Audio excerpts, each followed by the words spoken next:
All right. All Rollo right. Tomassi, my new internet friend. Yes. A long time coming. We're besties. We're internet besties now. I know. How did that start even? I don't know. You reached out to me, didn't you? I think I commented on something I know that on one of your posts that I agreed with, and then we started going from having there. a back and forth. Yeah. But why don't you tell me who you are? Because you're an intellectual like me. Cerebral. Yes, we're so we're Las cerebral. Vegas intellectuals. I know. Las Vegas intellectuals. Exactly. Yes. Exactly. Tell me what you do and how you got your start. Well, I am the author of the Rational Male series of books. Everybody tends to just reflect on the first book, which is probably the best book that I have in the series because it's the seminal work. I put that together from about 10 or 12 years of being on various forums, and this was back in like the mid 2000s. And so back then there was no, like, blogging wasn't even a thing. There certainly wasn't, social media wasn't what it was today. And so what happened is, right around the beginning of the 2000s, guys started coming together and on user forums. And this was the pickup artist community. It was a seduction community. I've never been a pickup artist. I was in school at the time. I was in college at the time because I went to college kind of later in life. Yeah. And I was studying. I have a BFA and I have a BA in psychology, right? And I was just minoring in psychology at the time, and then I decided I was going to double major because of of the stuff I was reading on these boards, and I just was sort of a casual observer of this, and then I got involved in just the conversations because a lot of the stuff that I saw going on the forums had parallels in, like, the stuff I was studying in Which psychology was specifically, you got really into, obviously, evolutionary psychology. Did I you did just throw later. the rest out at some point? Well, I did later because I couldn't major in, or I couldn't get a degree in evolutionary psychology because there was no program at UNR. Well, at the time, there probably is now, but there wasn't at that time. So I was more nuts and bolts psychology, like behaviorism. So that was like my focus was behaviorism and a focus on personality studies. And so when I was participating in those forums, it was just guys coming together and having conversations and relating their experiences in what we now call the sexual marketplace, right? But wherever they were around the world, it was just guys coming together as an aggregate of information.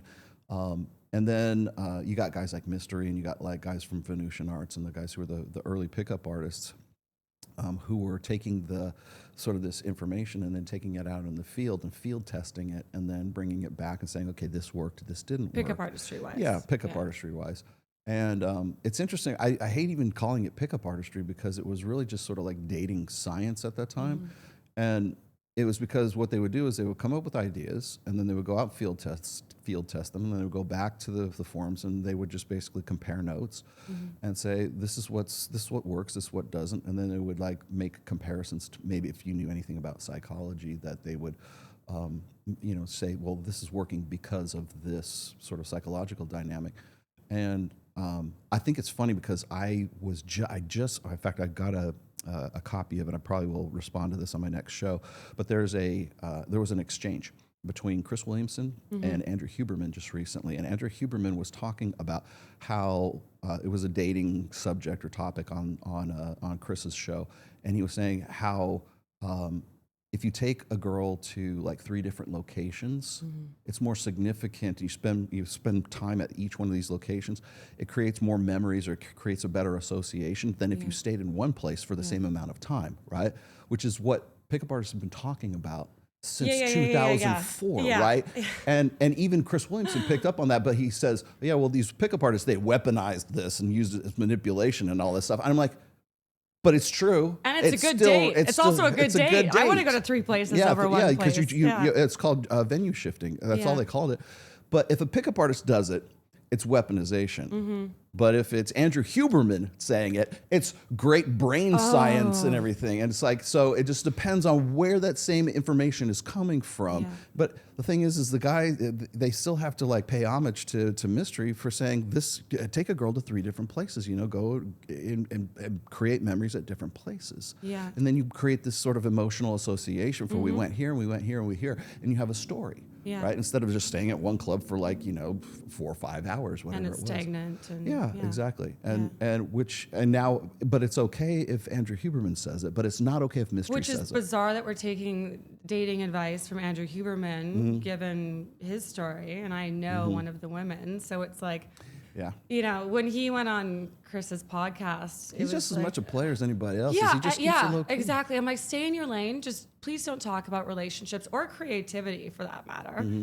Like we'll listen to your biohacking, blah, blah, blah, blah, blah. But like, it was just an ingratiating exchange between the two of them. And I'm like, let's not go there, Like, if you're going to lie, like, I just don't want to touch that. I know. Well, because he has sort of this professional brand reputation to protect. That's why He blocked me on Instagram. Oh, I'm sure he has. Well, what's getting to me right now is like even guys who are like these sort of dyed-in-the-wool leftist liberal, like guys like Richard Reeves and stuff like that. The stuff we've been talking about since the mid 2000s and discussing, if it comes from the manosphere, if it comes from the red pill or something like that, it's weaponized and it's evil and it's manipulative. But if these guys who are just, they're basically just, influencer brands, they come up with it and they say the same thing, then suddenly it's great science and it's healthy relationships and all this other bullshit. And I'm like, why is it coming from me or coming from Mystery or coming from Mike or coming from anybody else? Then it's not, it's manipulation and everything. But if they say exactly the same thing using exactly the same sources that we use, then it's not. But the thing is that it's becoming, like Mike will tell you this, is the good news is it's becoming so unignorable that they have to accept the fact that everybody's going to end up being red pill at some point, like whatever red pill Well, is. that's what I find so funny because obviously I'd heard your name, I know the Rational Male, but I'd never read anything. I was just like, I'd heard a red pill, I had no idea even really what it meant, and then when we started talking, I was like, I agree with so much of this. I've also studied so much of this. So it's like my perception has totally shifted. Can you explain the manosphere and the varying levels of like red pill, black pill, PUAs, like all of that? Because I think that's where a lot of the confusion lies. Well, okay, so I get this quite often. Like people will ask me, like, Rollo, what's the red pill? And I'm like, how much time do you have? Because anytime somebody like uninitiated or sort of one of these normie outsider kind of people, when they're asking me that, if it's a mainstream source, like we're going to do this interview, probably against my better judgment, this interview thing with CBS. Yeah. If they were to ask me like, what's the red pill? They're expecting a bumper sticker. They're expecting somebody to give you some really quick hit, elevator pitch. Yep. And the problem with that is that what's become the manosphere, and really what the red pill is there's so many sort of subfields to it right now that it's like it's a college major. It's not a bumper sticker. And I think everybody wants to turn it into a belief set, or they want to turn it into ideology, or a movement, or a philosophy, or a system of belief is basically what they want it to be, because they don't know how to fight it in any other way, because it's just one belief versus another. And if they can turn it into that, then that's what it's going to be. But the red pill, in my experience from doing this for 23 years, is the praxeology of intersexual dynamics. And what I mean by praxeology is, if you look up the definition of praxeology, it is the science or the study of human behavior, in that human behavior has a purpose and a function. It's very pragmatic, right? And that's all it really is it's just a database. It's just, here's the information, raw, take it as you interpret it however you want. So if I'm using stats, or if I'm using, I'll pull stuff from evolutionary psychology, I'll pull stuff from anthropology, I'll pull stuff like, there was just I think it was in Aporia or something like that, they were talking about the myth of the female hunter. And, like back in our hunter-gatherer days, women hunted much as men did. No, that's bullshit. Yeah, I've never heard that. Yeah, and so they did this whole study on whether or not, ancient cultures and ancient hominids, females would actually go hunting. Well, they would hunt small game. They would trap like birds and fish and stuff like that, and they want to say that was hunting. Well, the rest of the guys go out and run down woolly mammoths and caribou and stuff like that. So that part of the red pill is anthropology, right? Yeah. Or we could use sociology as part of that. We can use economics. Like my good friend Aaron Clary is an actuary. He's done a book called A World Without Men. And what he did is he broke down in numbers what would happen if men like just basically dropped out of, like they disappeared for 1 week on planet Earth, and the impact that would have on the economy, because there'd be nobody to work oil rigs, there'd be nobody to to fill potholes and to keep the lights on and that kind of stuff. And so that's an economic side of the red pill. That's all part of the praxeology of the red pill. So I wrote a book on religion, and religion was based on the confluence of intersexual dynamics and our beliefs, our belief set. So now I can incorporate that into the red pill. And there's so much that goes into intersexual dynamics, and I don't think enough people really realize the impact of like the relation between men and women, and how it has effects, like cascade effects across other things that we wouldn't necessarily say are part of the sexual marketplace. And so that's also part of the like of what? The praxeology. Give us some sound bites there. Like, for the like cascade that we wouldn't assume. Well, like when I this is really good. I have a essay, and it's not in any of my books. You have an essay for every I have single an thing we essay talk about. for I'll just be like, everything. guess what just happened to me, or I Yes. just went through this, and he'll send me a post for I it, know. like immediately. I used to do that all the time, and people go, "You just want to drive traffic to your blog." I'm like, "Dude, do you know who I am? I don't need your traffic, really. Your one click is not going to make or break me. Exactly. It's just easier to send this to you." Yeah. No, I wrote this essay called "The First Female President." Okay, and it was when it was in 2016 when it was Trump versus Hillary. Right now, I don't talk about politics, and I don't talk about religion, and I don't talk about race, and I don't talk about ethno-nationalism. I don't talk about Zionism or any of that kind of crap. But if it crosses over into sexual dynamics, then it's fair game. So if it's politics, and I'm talking about the ultra feminist liberal, like if you were to think of one figure who would embody sort of militant feminism, that'd be Hillary Clinton, right? She's this empowered, she's the wife of Bill Clinton, right? And if you know anything about them, how they came up through the 70s, and Gloria Steinem and Betty Friedan and all this other stuff, you would probably say she is probably the embodiment of feminism. Well, who could possibly defeat her in a bid for the presidency? It would have to be the guy who is the most hyper-masculine, most misogynistic, chauvinistic, most super hyper-masculine guy you could possibly think of. Who could possibly defeat the living embodiment, the effigy of feminism? Donald Trump. Yeah. Okay. So you have it's like two kaijus fighting each other. It's Godzilla versus Mothra or something like that, and they're just one's feminism and one's masculinity, right? It's like super hyper over masculinized stuff, and there was such at the time there was such this overwhelming atmosphere, this understanding that there's no way that Hillary Clinton could possibly lose. Yeah. To Donald Trump. It was I beyond the pale. And the reason why I say that is because if you look at like the magazine covers at the time that were saying, welcome, Madam President, like it was on the cover of the time. They had everything set up because they were so like mainstream media, commercial television, even like shows like what was it, House of Cards at that time, where you got Claire Underwood, and she's like, she was going to become the president. They changed the plot of the show to reflect a female president in office. If you look at the Super Bowl commercials of 2016, they were all really hyper feminist commercials because they had already done. When you do a Super Bowl commercial, they're shooting those 6 months in advance. Yeah. 6 months prior to the Super Bowl, they presumed that Hillary Clinton was going to be the president, right? Yeah. And so the essay that I wrote was just how overconfident everybody was that Hillary was going to win, and Trump took it away from her. And so what's the social impact of all that happening? Now, that to me is part of the red pill. Okay. So I'm analyzing a socio-political phenomenon that happened during that time, and I'm explaining it in terms of female nature and male nature, and why it was just such a stinging defeat, not just for the Democrats, but for anybody who buys into feminism and is like, was just so overconfident that Hillary was going to win. And it wasn't an overconfidence in Hillary. It was an overconfidence in feminism and female empowerment at that time. So I'm writing all about this stuff. And I've got to tap into politics. I have to tap into society. I have to tap into like social psychology for something like that, which all comes down again to male nature and female nature.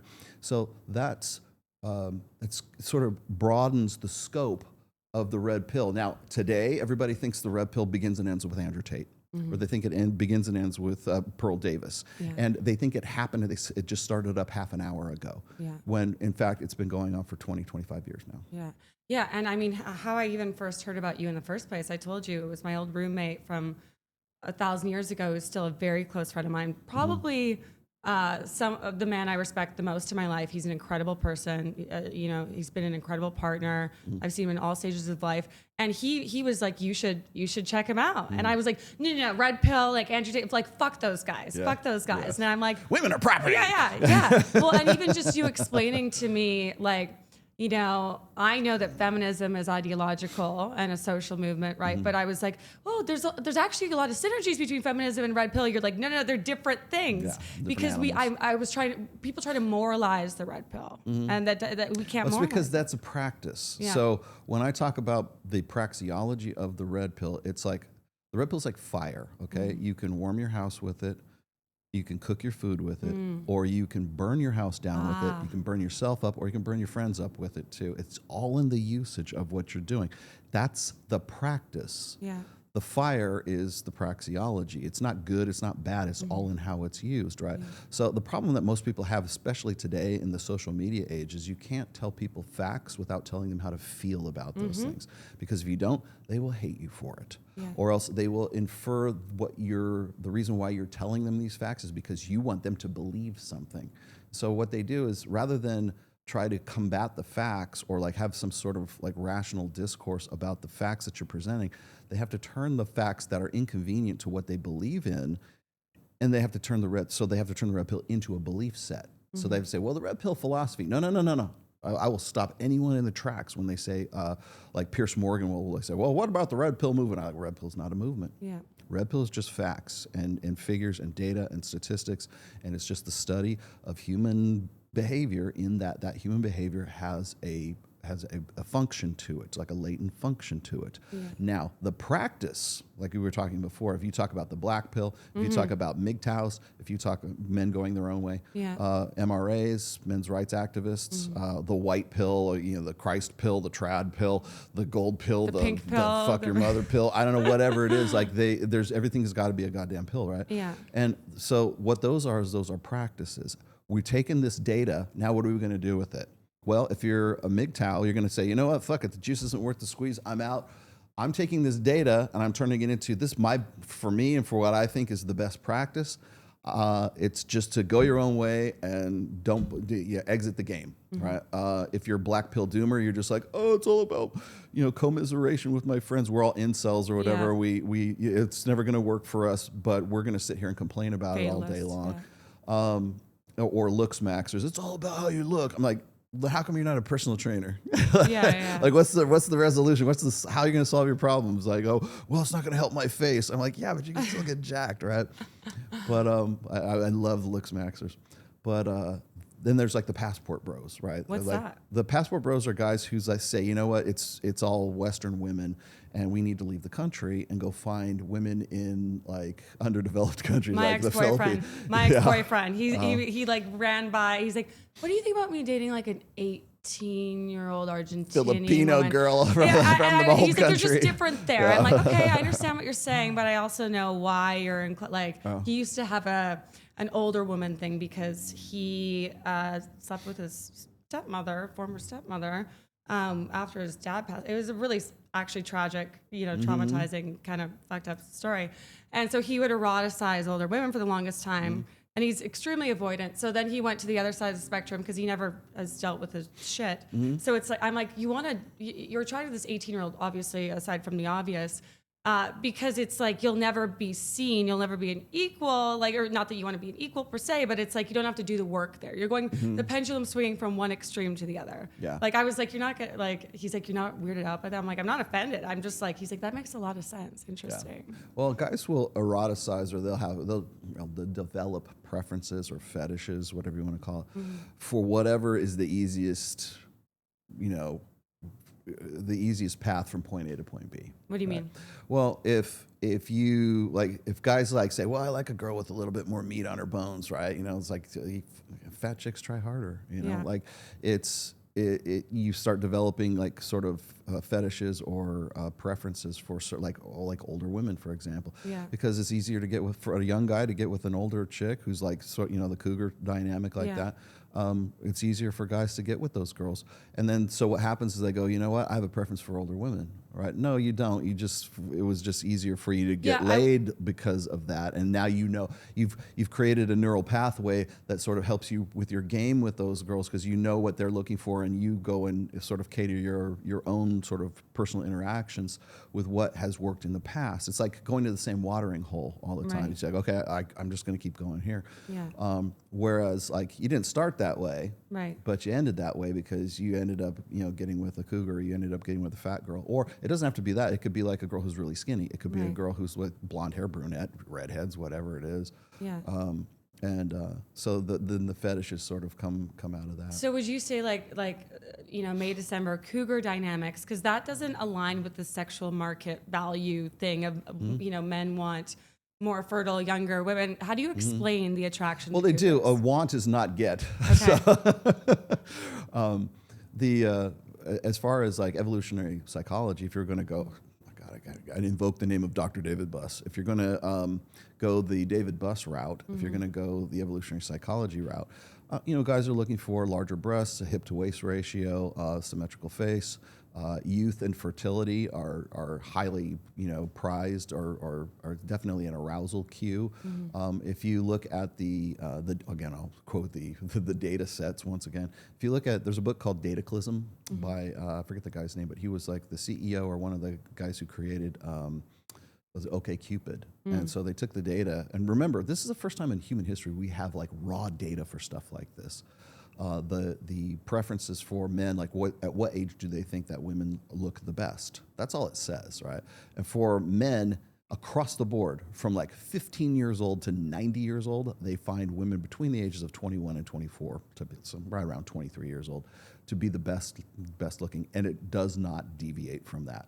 If you ask women the same question, it's usually anywhere between 3 to 7 years older than they are, right? So women tend to look for guys who are just a touch older than they are, because I think on some level of consciousness, like women understand that it takes longer for men to mature into their peak potential. Yeah. So if when you read my book, there's a graph in there, which is my most infamous graph. It's the sexual market value graph, and I peg women's peak sexual market value at 23, and for men it's about 36, because it takes longer for men to mature, because there's so much more that women are looking for in a mate, right? Now people will say, well, that's crazy, man. A 26-year-old guy looks way better than a 36-year-old guy. But yeah, if you're just looking at it from the perspective of physical attractiveness, yes, but there's more to it than that. If that guy's still like, sort of green around the edges, and he doesn't have any prestige, doesn't have any status, doesn't have any money, doesn't have any, like, as a bad judge of character,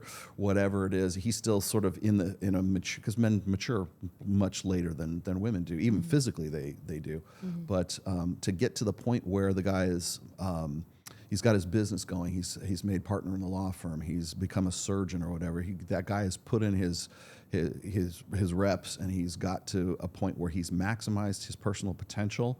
Assuming he does, he's going to have way more sexual selectivity at 36 than he would at 26, because he just simply doesn't have the same depth of experience that has led to the things that make a guy at his peak attractiveness. Whereas women at 23, that's pretty much like, the joke is this: there's a reason they call it the store Forever 21 and not Forever 41, okay? Because at 21, that's what everybody's trying to get back to. The cosmetics industry, like you're 36 years old.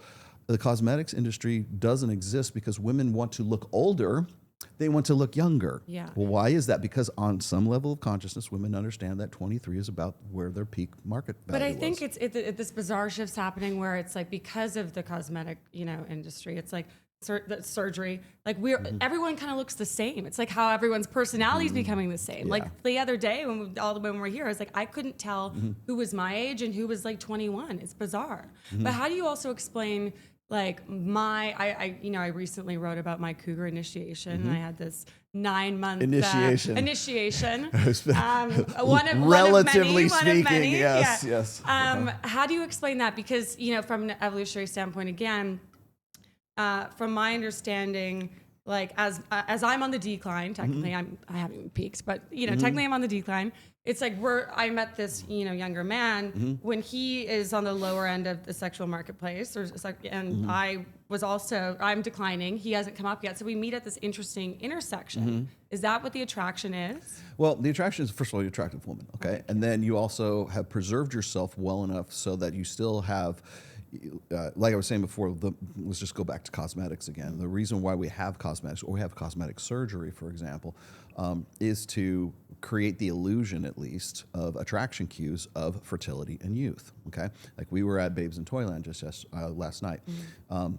And the girl that was on the show with us on Access Vegas on the last one, that girl Taylor, right? I told you, I said, she's just pushing 40. I think she might be 40. Yeah. She has 2 children, and she's doing bikini contests. Yeah.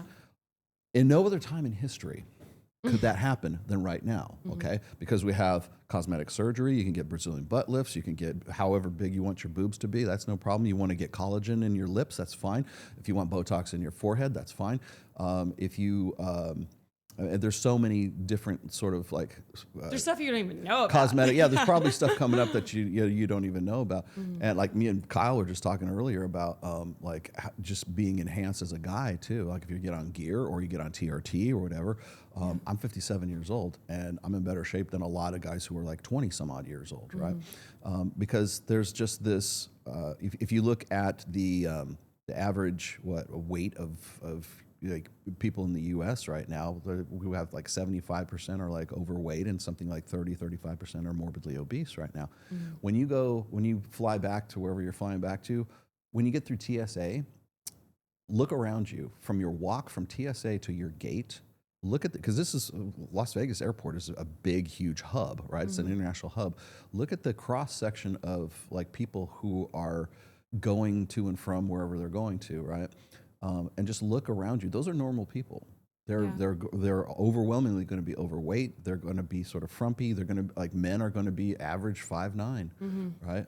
And so when you take care of yourself and you're sort of like this outlier, and especially if you're older, I'm of the opinion that age is not even that big a deal these days because we have such a global sexual marketplace right now.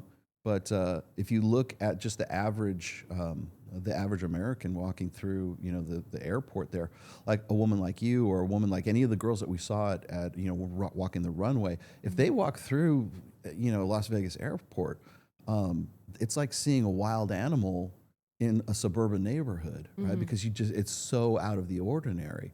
Or you see a guy, what is it? Men with six pack. What is it? What's the 6-pack thing? It's like 6%. 0.2% of men have a six pack. Yeah. Well, I guess I know. There are more millionaires, more men who are millionaires than have 6-packs, right? Wow. So just having that as an attraction cue it puts you above everyone else. I had to learn that the hard way when I moved to Vegas because when Mike and I started doing the show, I had to remember like this is not like what the normal life is like. This is Vegas life here. And so a lot of the people who watch our shows don't have that same frame of reference if they're living in like, Paducah, Kentucky, or they're in like, South Dakota or something like that. They just don't have that frame of reference. And so they want to say, well, that's just Miami life. That's just Vegas life. So you're trying to like make these, general truths fit for everybody. But then when they see you, hanging out with you or whatever. But as far as the cougar thing is concerned, is you got a guy who is 26 years old, 27, 25. 25 Met him years at 20 old. when he was 24. And he's on the lacrosse team. Captain of the football team. Captain of the football team. Yale psych grad. Yes, water polo. Full academic scholarship. Yes, I know. So he's also an outlier. Yeah. That's the thing. Well, the other thing is like you have to also remember that you're in a position that most women aren't. Okay, so you've got your shit together, you've got money together, you're an influencer. Let's just be honest. And so the side of hypergamy where you have your need for provisioning, protection, or parental investment is gone. Like you accommodate for that yourself. You make your own long-term security. So what's left? Alpha fucks. He's probably the best alpha fucks you could probably get. And guys, when they identify that, like, there's no way that 25-year-old guy is going to say, "Don't worry, baby, I'm going to take care of you in your old age." And like I'm going to put a baby in you, and we're going to live like this nice, lifestyle of domestic bliss or whatever. It's like, and when you meet a woman who is, cougars are an economic phenomenon as much as anything else. Explain right? that. Well, so for instance, like the girl that we saw, I was talking about the mother of two and everything. She's got her shit together. Whether she did it on her own or it's because of child support and alimony, it makes no difference. The long-term security side of like women have the the alpha fucks and beta bucks, right? So can you explain that for those that don't know? So it's really it's a euphemism that we've been using really since the early 2000s. Alpha fucks and beta bucks is that there's two conflicting sexual strategies for women. It's called the dual mating. Like if you ask Dr. David Buss and everything, it's the dual mating strategy, which is women look for short-term sexual benefits. Genetic benefits, like, okay, the 25-year-old guy who looks like he's, does lacrosse or whatever, that's genetic benefits right there. Okay, let's just be honest, because he's not providing you any long-term... He had a roommate in Harlem, so yeah, no. exactly. Has no possibility of outclassing you economically, right? Because the opposite side, the other side of that is long-term security benefits. So once women get to a certain age, when they get to, in their mid-30s, it's not about how you look. Like I keep saying that people want to talk about the wall, right? And the wall being like, oh, well, women are going to look worse the older that they get. And I'm like, you should see me at 23 to 36. I'm I'm looking at girls on the runway last night who I know, like Kylie Myers, she's going to be 40 years old at this month, as a matter of fact. And she, when I first met her, I thought she was in her 20s. Yeah. And so it's not a physical thing, it's a mental thing. So when a woman gets to the point where she's like, 29 to 31 years old, it's what I call the epiphany phase. It's usually the time where they think, okay, I gotta get out of the sexual marketplace. I gotta find a guy for the long term. I want to get married. I want to have babies. My mom keeps asking for grandchildren, that kind of stuff. Yeah. But the thing is like, that's the long-term side of it. That's the beta buck side. It's provisioning, protection, and parental investment. Okay, and so it used to be prior to the sexual revolution that was a prime attraction cue from women towards men. So if a guy had a good job and he looked like he was physically fit enough to defend her, and he was invested in his own children as a father, and he was, takes the kids to baseball practice and reads to them on, at night or whatever. The guy who was invested in his kids, that was an attraction cue for women prior to 1960, prior to the pill, right? Prior to the sexual revolution. Now, since then, 60, 65 years since that, women have got to the point where they take care of that side themselves. Yeah. So there's the short-term sexual, which is that guy's hot and I want to fuck him just for the sake of fuck. It's the proximate goal, right? The proximate, what proximate outcome and ultimate outcome is. So proximate outcome is that guy's hot. He's the hot guy in the foam cannon party in Cancun on spring break. You were drunk, he was cute, and one thing led to another. Okay, that's the 25-year-old guy. It's just a validational sexual experience. He's the guy who fucks, and you want to fuck him. Then there's the guy who's the good. It's cads versus dads, right? He's not a good candidate for the long term, but he's certainly a good candidate for the short term. And then later on, when they're sort of checking out of the sexual marketplace, that's when they were looking for a guy who's still hot. Don't get me wrong. They still want physicality involved, but he also has to have value added. The value added is protection, provisioning, and parental investment. However, that sort of plays out culturally. So you have to remember that all of this, while these are like sort of like uniform truths about men's nature and women's nature, contextually, we're in one of the richest societies in the world, you know, in the United States. But if you are in a fishing village on the coast of Chile and you happen to have a pickup truck and nobody else has a pickup truck, you're the man. Yeah. In that. So it just depends on the context and the social context as well and how that sort of plays out. There's probably much fewer cougar situations in the fishing village on the coast of Chile than there is in Brickell in Miami. Yeah. So, or you can also look at, like, say, the dynamics between sugar babies and sugar daddies. Like that doesn't really that might play out in Colombia and Medellin, but it doesn't play out in the rest of the. What do you mean by play out?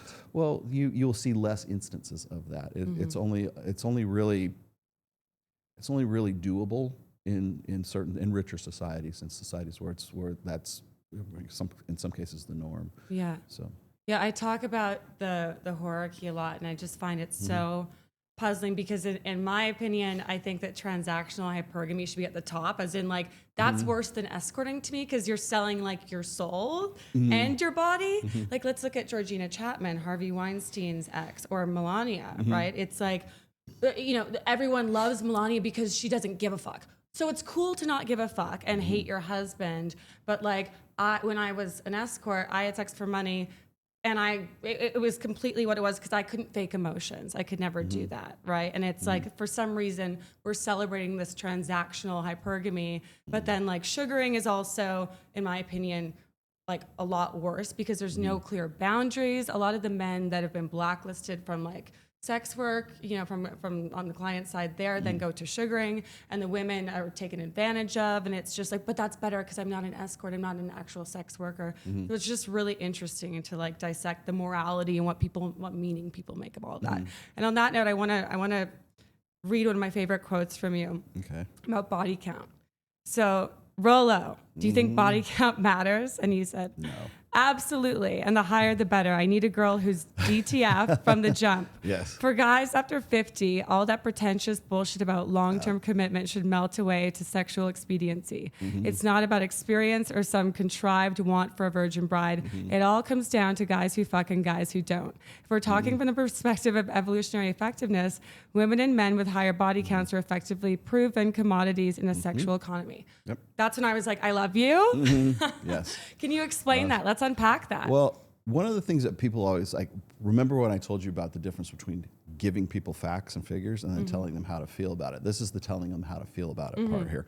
So whenever I'm on Fresh and Fit or I'm on, you know, another podcast or I get interviewed like on Valuetainment or hell, even when we're just on Access Vegas and we start talking about stats and like body count. Body count was a huge topic for the longest time because it digs into guys, you know, who don't fuck, like guys who are watching the shows and everything.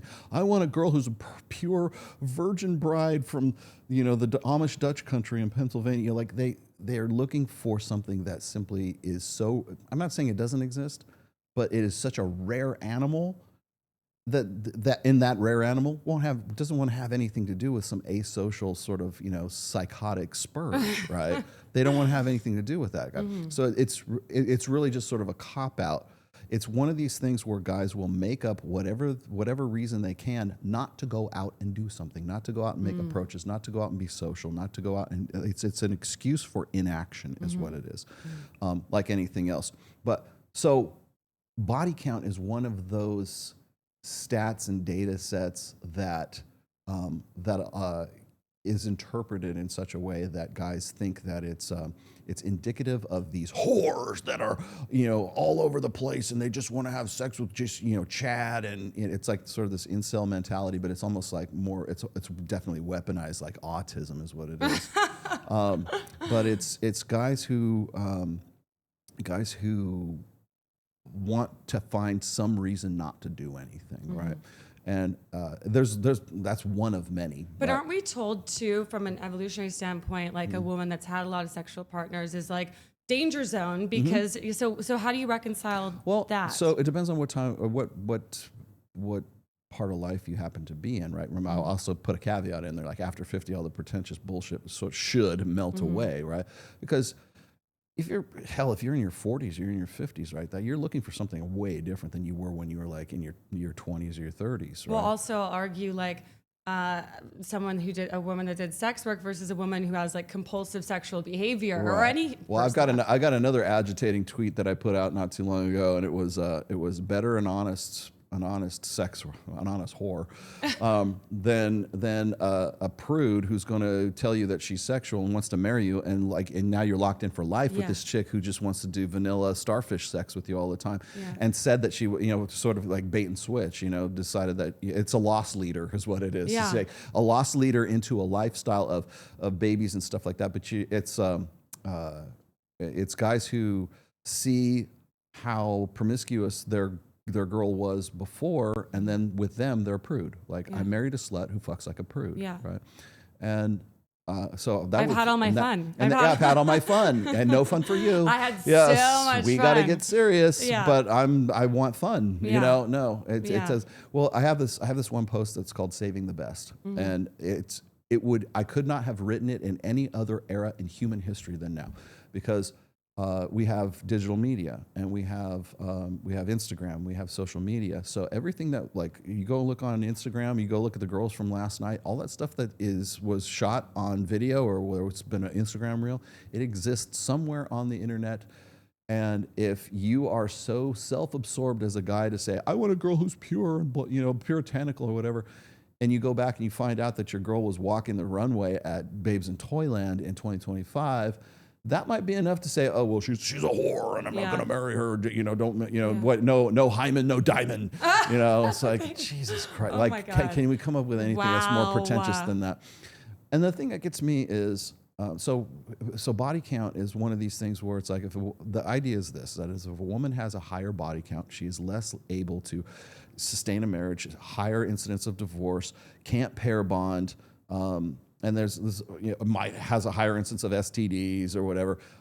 My approach is this: is all that? Can I prove that statistically? Yes, I can. The data's there. Okay, how you interpret that data is different. So, one of the things that I always throw out is, like, if you have a woman who has, let's just say, a 20 body count, and then you have another woman who is 3 body count. Okay.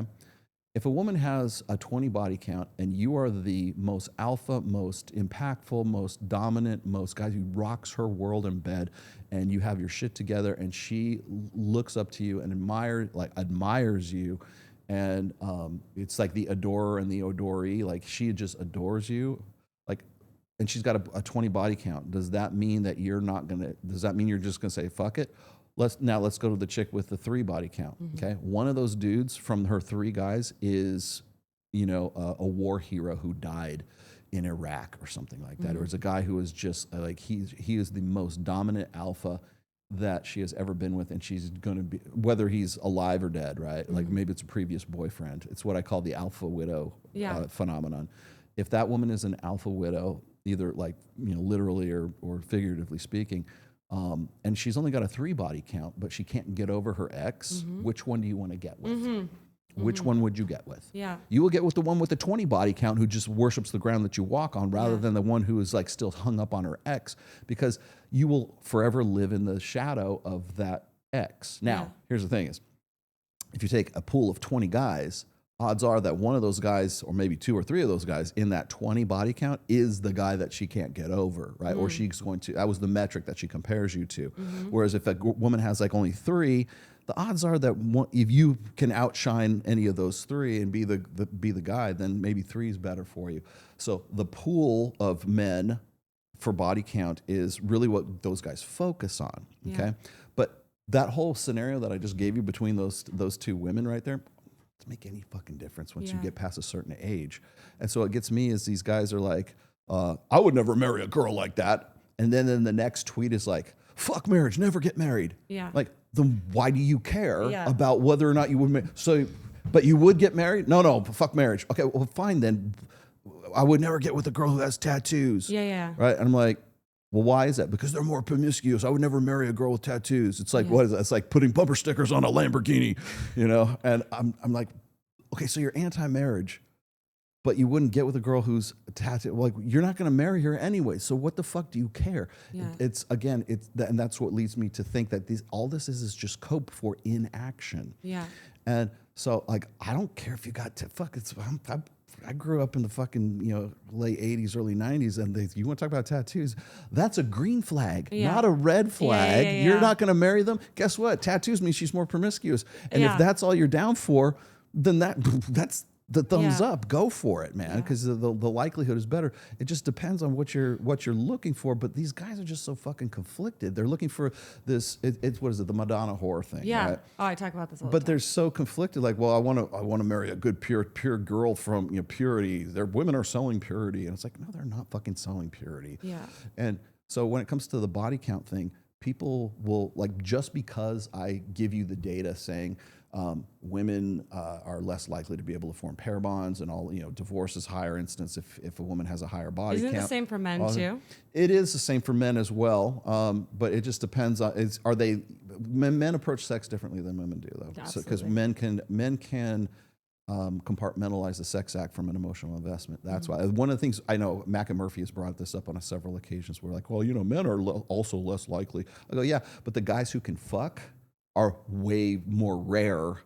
Like, the guys who have the same kind of body count that women do, that guy is like elite level, whereas women, it's much easier for them to rack up a body count than it is for a guy. Totally. A guy racking up that kind of body count, that's an accomplishment. For women, it's a little bit easier. So, when you're trying to appeal to a female audience, that it seems like, well, what's good for the goose is good for the gander. It's like, get the fuck out of here with that. But what you said was so interesting, like the honest whore thing, because I like to think I'm an honest whore. And when I was doxxed, a few years ago, it was crazy to see how many female friends I lost. And how many male friends, like, I didn't lose any male friends. In fact, they were just very, like, curious and respectful. They didn't, like, fetishize it. Well, maybe they did. What's your pricing structure? Yeah, exactly. Let me know. What's your breakdown? Let me show me the menu. Yes. Exactly. Yeah. But it was just, people want honesty. It's like I've never cheated on anyone, for example. That is so confusing to people. Also, that I chose sex work. I don't come from, like, trauma, capital T trauma. My parents are still together. They're great. People want a trauma story associated with that. So if I can't give that to them, they're like, it's polarizing for people, right? Just like owning, I did this, and I also am a very loyal partner, and I believe in monogamy, and like those are I call myself tradical, Yeah. It's confusing. Well, so like, when people ask, like, I throw out the data sets. I try to stay as objective and as analytical as I possibly can. Because that's the praxology of the red pill. Now, if you're going to ask me personally, whether on camera or off camera, hey, what do you think about? What's your interpretation of this? I'm going to tell you, after a certain age, I don't fucking care. Yeah.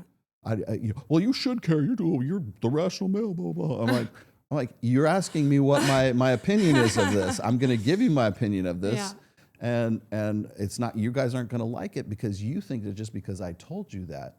Remember, I said, if you tell people facts, they will either hate you for it, or they will try to insert and infer the reason why you're telling them that. So if I'm telling you that women cannot pair bond better, or they have a higher instance of STDs and a higher instance of divorce, and if I do that, they infer that that's some sort of like puritanical, like I align myself or I endorse these stats the same way they do. I'm like, no, I'm just telling you the facts. Do you want to know how I interpret those facts?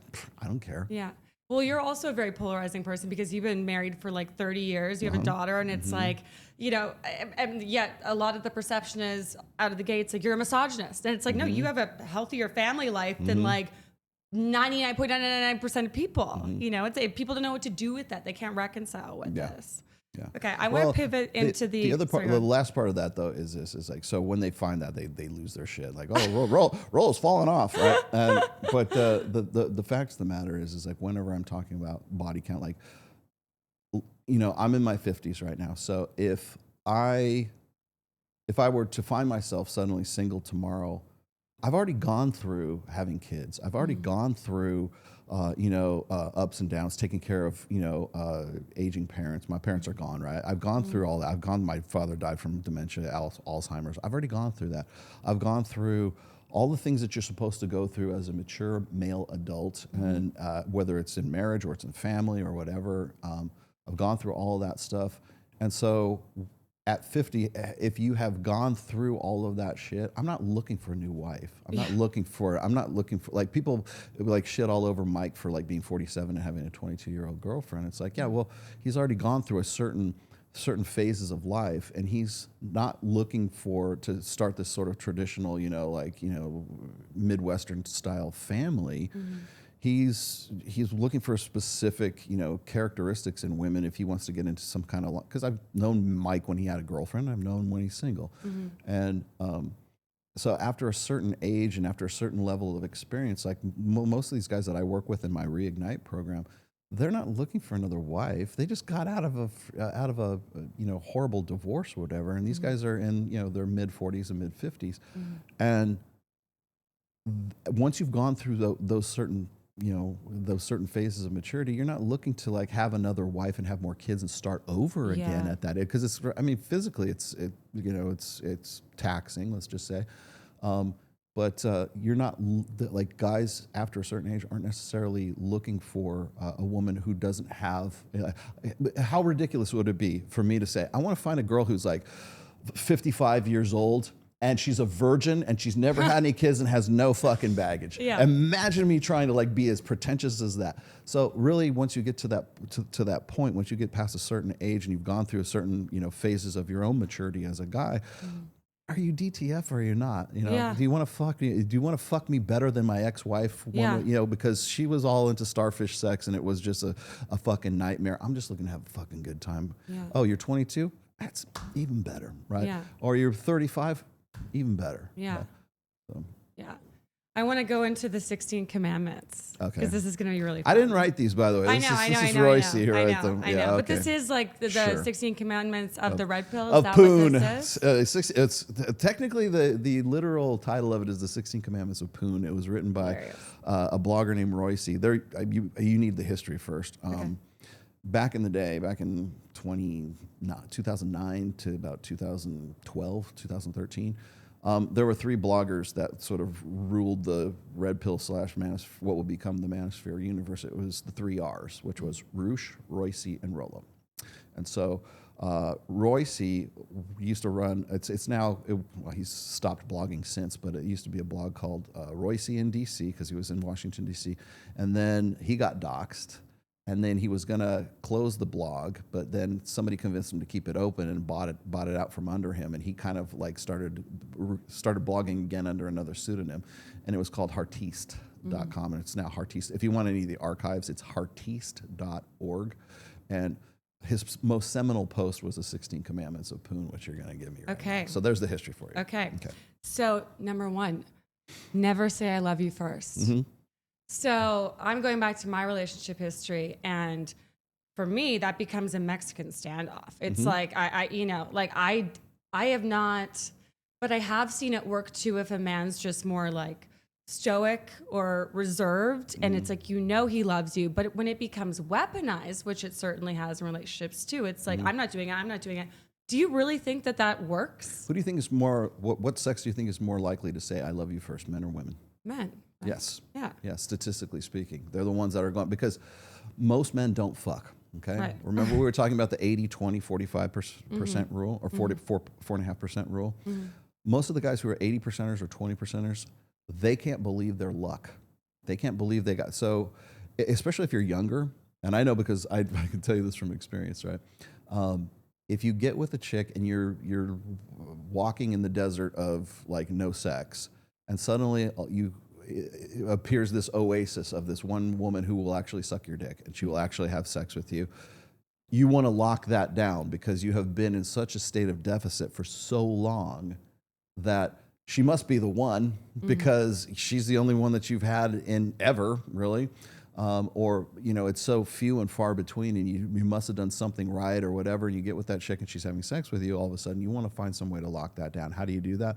You overinvest emotionally. And so what is the manifestation of that? Saying that I love you first. But there's so many studies on this about how guys say I love you first. So I think me interpretively for that data, I'm going to say that it's because most guys don't fuck. And they want to find ways to lock that girl down into a relationship so they can keep fucking. Right. And how do they do that? I love you. Let's form an emotional bond or emotional connection first. The reason why that is a rule in the first place is because it puts men in the adoree category, the one that, like, I hate to use the word chase, right? You remember the one that was, I got offended. I agree with you 100%. I was like, I will never chase a man. I hate the term chase because like Rich Cooper will always say like something like, don't chase women, chase excellence. And when I think about that, I'm like, what, am I chasing girls on the fucking playground to pull their pigtails or something like that? Like, it's stupid. No. But what it does is it sort of it kind of infantilizes the dynamic between a guy being in a position of the dominant position and then the follower, right? The woman who looks up to that guy. Mm-hmm. I've always said this is the reason why that like when everybody says relationships should be 50-50 and egalitarian, I'm like, absolutely fucking not. No. And human beings don't work that way either. Even in homosexual relationships, there's always a top and there's always a bottom. There's always a dom and there's always a sub, okay? So you have the dom and the sub. Usually the dom is the man and the sub is the woman, right? And so the woman should, ideally, I think, be looking up to the guy. So like I always say, like women can't look up to a man who is her equal. Mm-hmm. And so if that guy is just a little bit above, like women want a guy to make 38% more money than she does. Mm-hmm.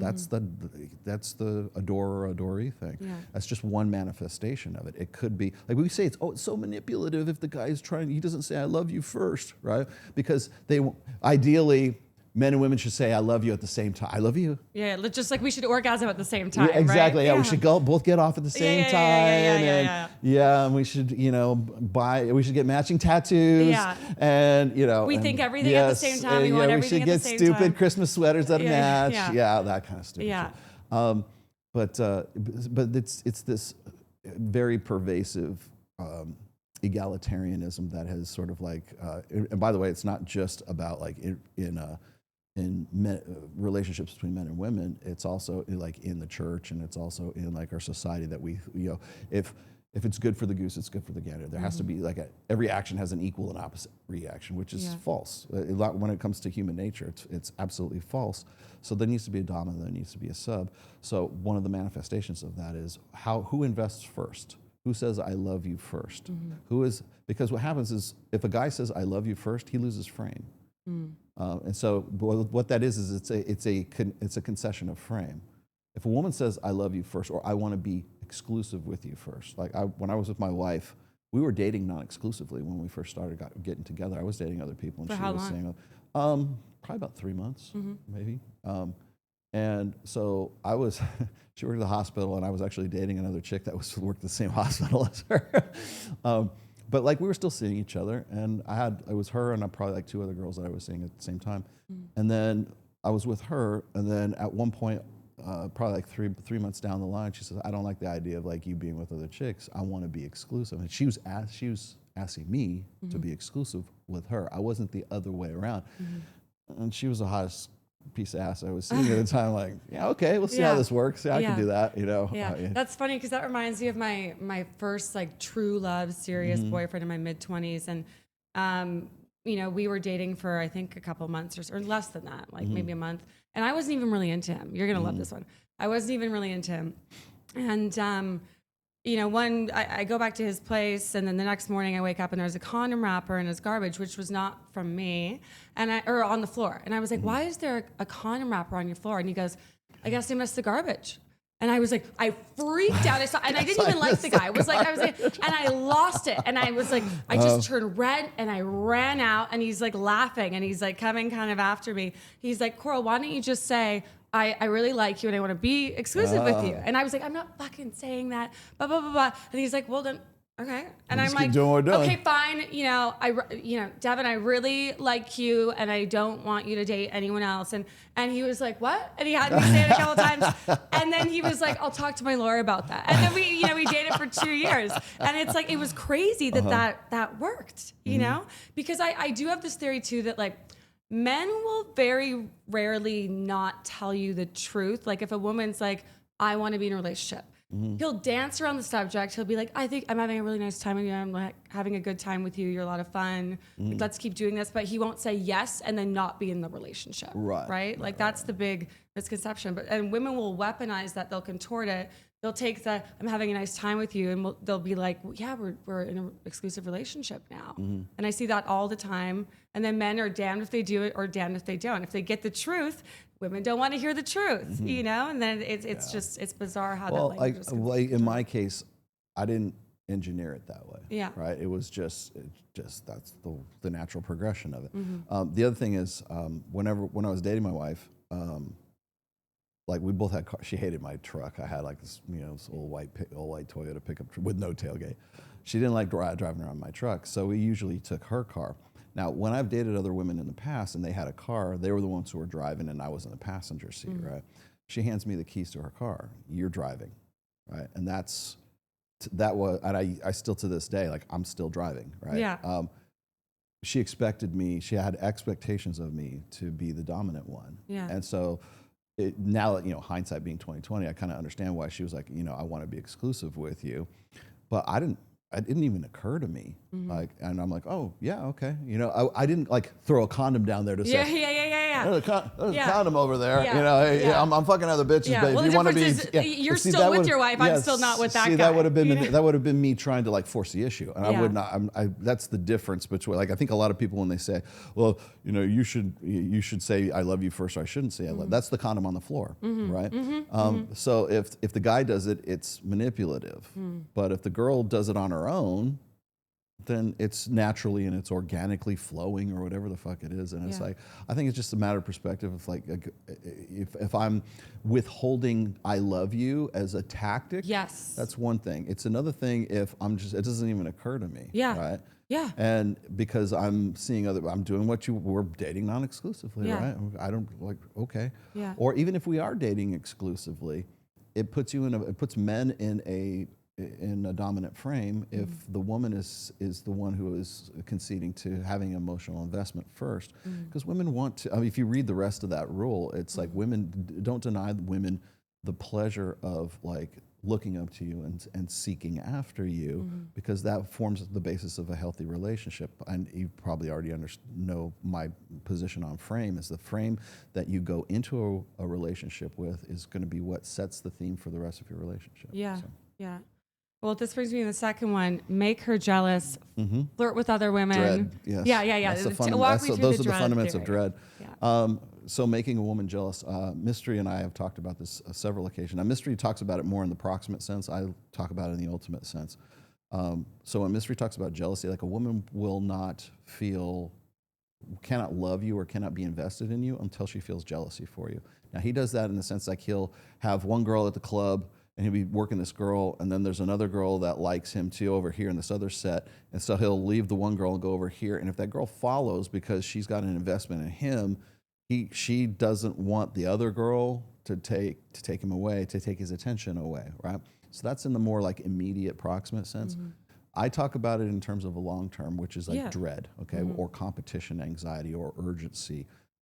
Sex, in my opinion, should be urgent. It should be uncomfortable. It should be anxiety. It's not about comfort. It's not about rapport. It's not about, let's spoon before we have sex and that kind of shit. It's like if there's not a mutual sort of urgent desire for the other person, that's not going to form that's unmitigated as opposed to like being mitigated, which is like you'll hear women say, I have to be comfortable with you before I have sex with you. You don't have to be comfortable with the guy who's the hot dude in the foam cannon party in spring break in Cancun because it's immediate and it was right there. He was hot and one thing led to another, right? That's why I always say, like in my iron rules, right? Iron rule number 3, which is any time a woman makes you wait for sex, the sex is never worth the wait. That rule is not about the sex. It is about the desire, is what it is. Well, but I'll challenge you on that because maybe it's also because I've had a lot of sex, but it's like I enjoy edging. Like I love prolonging it. It's easy for me to just have sex with someone. I actually love that buildup. I love the absence of it. So that's not like a strategy to get you to commit. Literally, like I have sex outside of. I'm not in a relationship, so it's like that's not my. What I'm talking about in that sense is like guys who get into these situations where the woman makes them jump through hoops, right? And you know the difference. Yeah. Well, the thing is, most guys don't though. So when I say, women have boyfriends and girlfriends, if you're not fucking her, you're her girlfriend, right? Because she sees you as a confidant, as a brother, it's a comfort area rather than an urgent, hot monkey sex area. The other thing is like women make rules for betas and they break rules for alphas.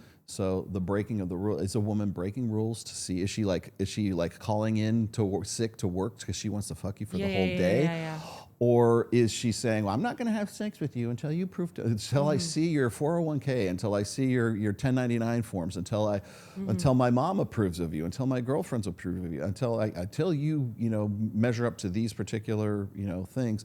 Then I'm not that kind of girl. I don't want you to think I'm easy. Blah blah blah. And it's like. Then she'll, but yet you still had like you still fucked the lacrosse team, right? Yeah, so, sounds fun. But there's validational sex and there's transactional sex. If you're jumping through hoops for a woman and trying to qualify her, first of all, you're out of your frame, you're in her frame because you're accepting her tests, right? But it's mitigated by something, and usually it's mitigated by that girl getting a better offer. Most of the time, she's got you on a bullpen, and she's got 3 other guys, and you might be at the top of the list, but she's gonna want to see if those other 3 are gonna pan out, and they're gonna do something, value added kind of thing.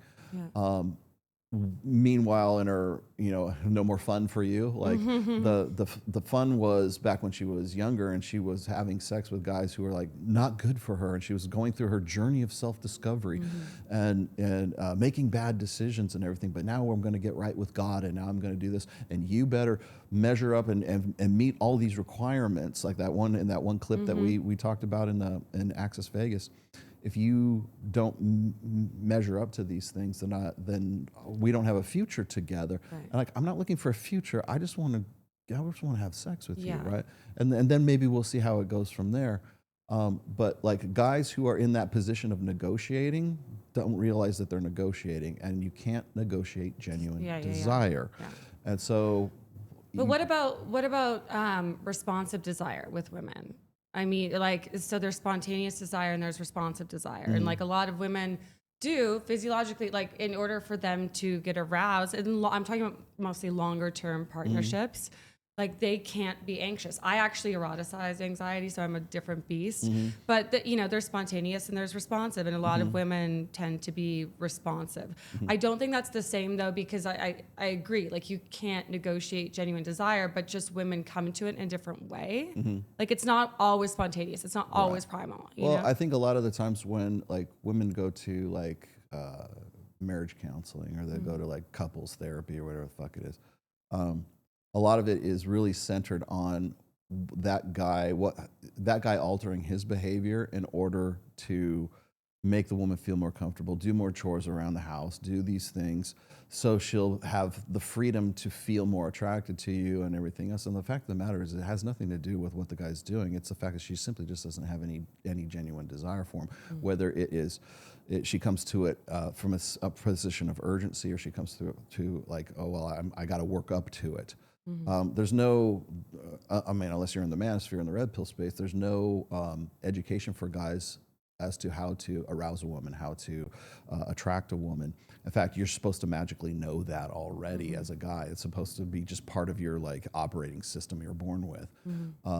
But I think that when women get into those situations where they have to talk themselves into having sex with it, like have that internal conversation, well, he is my duty sex, well, the Lord said in the Bible that I'm supposed to not deny my body to my husband, and so therefore I'm just, okay, are you done yet? I got laundry to fold. Are you finished? That kind of stuff. You're still having sex. You're still maybe you even get into it after a little while. But the thing is you it's not something you look forward to. It's not so, oh, it's 2:00. I really want to have sex with my man. Yeah. It's not like you're waiting for him to get home from work in lingerie with 2 martinis in hand, right? It's because it becomes routine and becomes mundane, and I think that the burden of romance is squarely on men right now. But I think if women really were to sort of work it up themselves and try to be like, most women aren't with guys that they admire. They're not with guys that they maybe they did prior to getting married, but like once they get married, like familiarity and comfort is anti-seductive. Yeah. And so if you have to talk yourself into it, that's a whole different animal than, man, I can't wait to rip his fucking shirt off as soon as he walks in the door, and I want to just ride him to glory every Tuesday and Saturday or whatever. Yeah. That's a whole different situation. Most guys never experience a woman's genuine desire for them. Do they know the difference, do you think? Because I don't think so. I think a lot of guys are really kind of stuck in they're in what I call transactions. So I got to qualify to have sex with my wife, of all people, right? I'm supposed to be getting the best sex of my life from the person that I'm going to spend the rest of my life with, right? So if she had, 3 ways when she was in her having fun in her college days, and she did anal in her college days, or she was much more sexually adventurous and experimental and less self-conscious when she was 23 years old, and now she's 33 years old. I married her, and she just wants to have starfish sex all the time. Is that because she doesn't want me to think that she's a whore, or is that because she just simply doesn't? I'm not the kind of guy who elicits that behavior from her that other guys did, who didn't have to pay the rent and didn't have to pay the electricity and didn't have to jump through all these hoops so that they could get sex out of that girl. She just openly, freely gave it to them. Yeah. And so, am I getting the best sex out of my wife, my partner, whatever, my long-term girlfriend? Am I getting the best sex that I can? Because clearly I'm not. And now we have evidence of it, like your digital footprint. Well, remember when you were in Ibiza with that dude? And remember you told me you had anal with him? Like, how come I'm not? Like, what am I, chopped liver kind of thing? Yeah. And so it's becoming more and more difficult for like women to sort of cover their tracks in that sense. But I think that when it comes down to it, there's the urgency sex, there's the anxiety sex, there's that uncomfortable, like you were saying before, I love anxiety, like the tension, the sexual tension between it. And so when you remove that sexual tension, it's replaced with comfort and familiarity, and that's anti-seductive. Right. So explain the dread thing, because going back to that, you said there's intentional and then there's like passive and active. Yeah, passive. Can you explain that? Okay, so whenever I talk about dread, like people hate the word dread because it has like negative connotations. You're trying to instill dread in your wife? Oh my God. Well, that's where, you rule your wife with an iron fist, right? You better suck my dick or I'm going to go down to the bar and get my dick sucked, right? That's what I call overt dread. It's an ultimatum is basically what it is. And guys, a lot of guys who are sort of immature in all of this, they think that that's what I mean when it comes to dread, which is just like, tell that bitch what's what. You have to have boundaries and stuff like that. It has nothing to do with boundaries. It's instilling dread directly and overtly. The better form of dread is called passive dread, or it's sort of an inactive form of dread. It's a third-party form of dread. So if I go to Access Vegas and I'm sitting around the table with all these beautiful women, my wife knows I'm cool with that and everything. She's cool with it too. But there's still that, okay, there's these women around here and this is what he does, and he's around it doesn't even have to be Access Vegas. Like I used to work in wine and spirits. I used to work in casino marketing and stuff like that too. So I'm around beautiful young women and good-looking guys too, right? Because I have to have them there. But I'm mingling with people who are, elite level physiques and stuff like that. And there's, even if I'm not saying, hey, baby, this is just what I do kind of thing. If another woman finds your man attractive, like if your best friend says, if you're not going to fuck him, I'm going to fuck him, right? That's third party dread. I didn't initiate that. I just happened to be in the right place at the right time. So here's the illustration I give is this. Let's just say, for sake of argument, you're at a bar and grill or something, and the waitress or the bartender flirts with your guy. that is a positive association for the guy that you are with, okay? Because it means that other women find him attractive. People say, well, what's a high value man? What's an alpha male role? It's the guy that other men want to be and other women want to fuck. Yeah. And there is no better association than your best friend or the cocktail waitress or whatever who like kind of, you know, gives your man indicators of interest. And whether he responds to it or not is irrelevant at that point because you're with a guy who can elicit that response from another woman, but he's with you. Right. And so what happens is that association, that ego association is I'm with a guy that other women want to fuck. Yeah. And so therefore that's an association on your value as well. I'm the kind of girl that can lock down a guy that other women want to fuck. And so that's why that's passive dread in that it's not, you know, it's not dread per se, like, oh my gosh, he's going to go fuck these other girls. Yeah. But the thing is like other women want to get with him. Yeah. Therefore, it's going to reinforce that adorer kind of thing, like who you're chasing, whatever you want to call it. Like you have an admiration for that guy, but it's not just an admiration for him. It's also an ego association with you are the kind of girl who can get with this guy and keep him, like you're so good at it that you can keep him from like wanting to get with another, But the overt dread, so I've experienced overt is an that. ultimatum. Yeah, well, yeah, and you're just talking, I think it was Mystery, you were saying that if I know a guy's doing that and I've seen it, it's literally like an eye roll for me. Yeah. Like I see that happen. So in the Because second you know why you do that? Because what they're what those guys are doing is they're trying to manufacture, they're trying to create pre-selection for themselves. Like if I go and I say, I'm so fucking hot, like that's why women don't like egotistical guys, right? Like, I'm so fucking hot, all these girls want to fuck me. Like if I say that, then you'll roll your eyes and go, that's really kind of cringe kind of thing because this guy just thinks so highly of himself and it's totally not true. Just look at the dude, right? That desire to go and build yourself up like that, it's fake. It feels, even if it's not fake, it feels fake because that guy is trying to manufacture, trying to convince you that he's already pre-selected. If another girl says, that guy's hot right there, I really want to fuck, that's real, genuine, organic pre-selection. Whereas if I'm going, if I go and I take a picture by a Lamborghini and say, yeah, this is my new Lambo, and it's not, it's rent, it's bullshit, right? Or if I go take a picture of myself at Tivoli Ranch, you know, Tivoli over here, and I say, oh, I was just in Milan the other day, because it looks kind of like Milan, right? It's never been easier to fake the cues of high value because we're in the Instagram age, right? It's easier to see a picture right there. And people want to believe it too. But what that's doing is it's a kind of a cheap way of manufacturing pre-selection or social proof. Depends on what your definition is. But the reason why women hate that egotistical son of a bitch who builds himself up and is like full of himself and overtly so is because he's trying to convince you that you ought to fuck him because other women want to fuck him too, based on his own word, just his word. Because when women want to get with a guy, they seek the approval of the other women that are in their social circle. So I tell guys this, I said, when you're dating a chick or when you're putting your pictures on Instagram and she's checking you out to see if you're cool enough to hang out with, it's not just her, it's her girlfriend, it's everybody who follows her. Yeah, it's the whole board. Her mom, her sister, her niece, her besties, all the people that are on Instagram.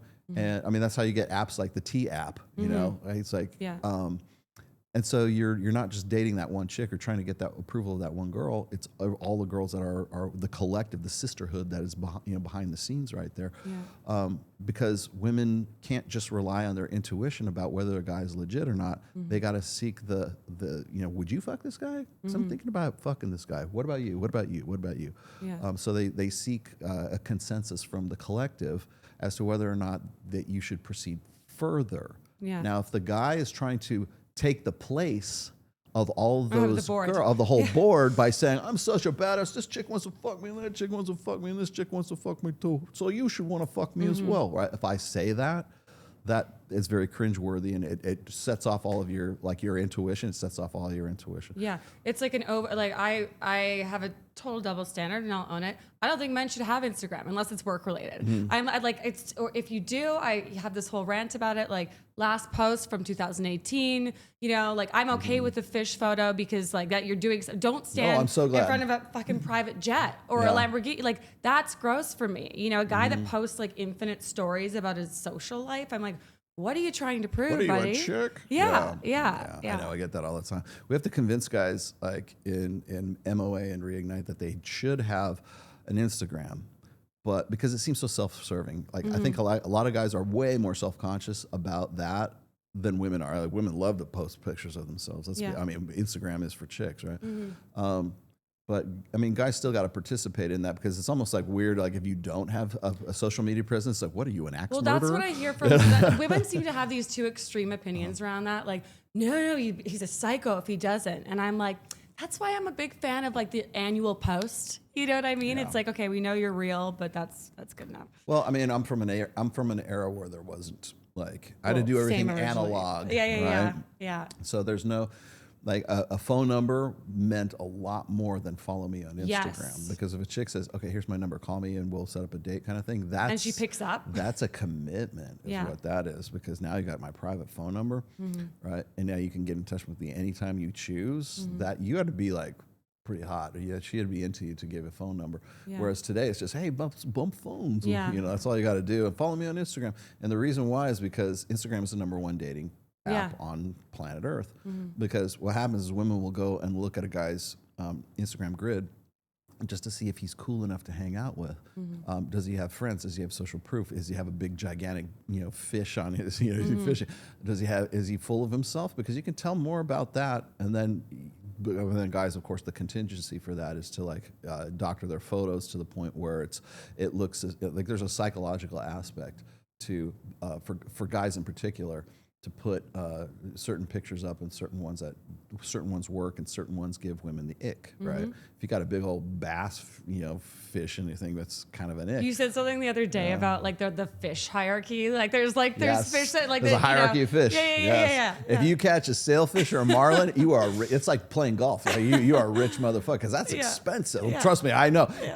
It's expensive to go catch a sailfish. Yeah. If I'm out there like noodling for catfish, the Mississippi, that's a fish. That's a fish, but it's like, Yeah. Did you eat that? Yeah. That's funny and true. There's hierarchy of fish. Yes. Okay. So next, don't play by her rules.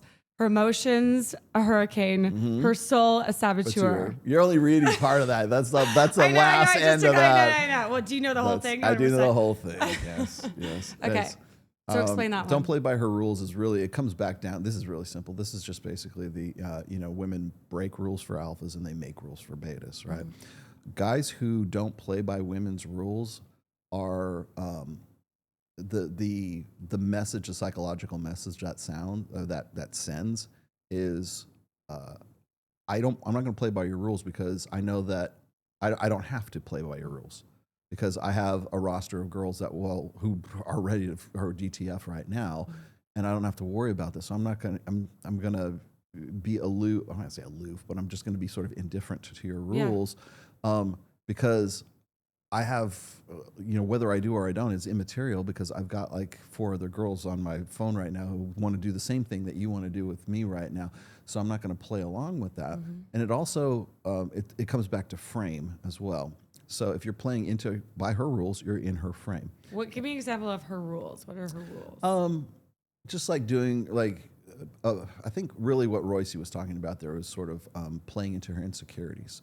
Like, do these things to make me feel secure. Do this to make me feel, I don't want to have sex with you until you make me feel secure enough to have sex with you. And that means you've got to take me out to dinner. That means you've got to meet my parents. That means you've got to like puppy dogs and rainbows in Disneyland. And that you have to, it could be anything really. I mean, the rules tend to be for women in the early stages of just meeting, just not even like a relationship, just like sort of dating kind of thing.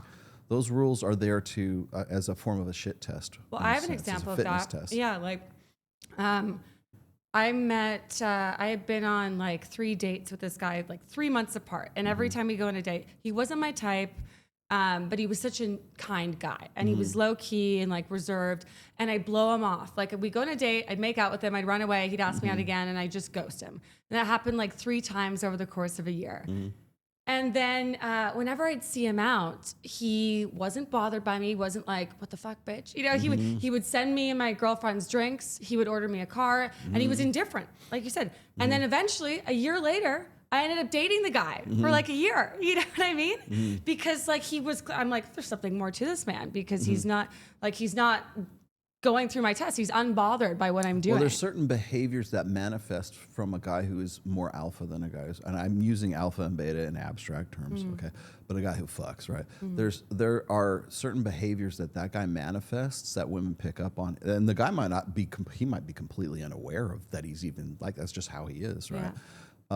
But they're like, when a guy has more confidence, like women say, I want a guy with confidence. The guy with confidence is the guy who has enjoyed the sexual benefits of other women and has come to the point where he's indifferent about playing games. He's indifferent about playing by your rules. Like I said before, women break rules for alphas and they make rules for betas. And a guy who is in the frame of mind of obeying your rules, that guy's not alpha. Yeah. Because he would be just simply indifferent to your rules, and therefore you start breaking those rules. Like, you know, I don't usually do this, but I'm gonna fuck you tonight. Yeah. Right. Yeah. Because the unconscious sort of behaviors that guy manifests, women pick up on. Like, only an alpha would do this. Only an alpha would say that, because it must mean that he has other girls that are sort of on call, or he's like, I always say this is confidence.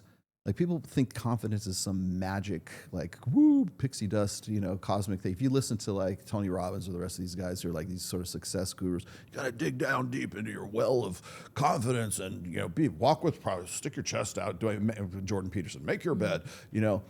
And it's like, no, confidence doesn't come from just this sort of like mental state. It comes from options. It comes from realizable material fucking options that you generated. You busted your ass to get those options.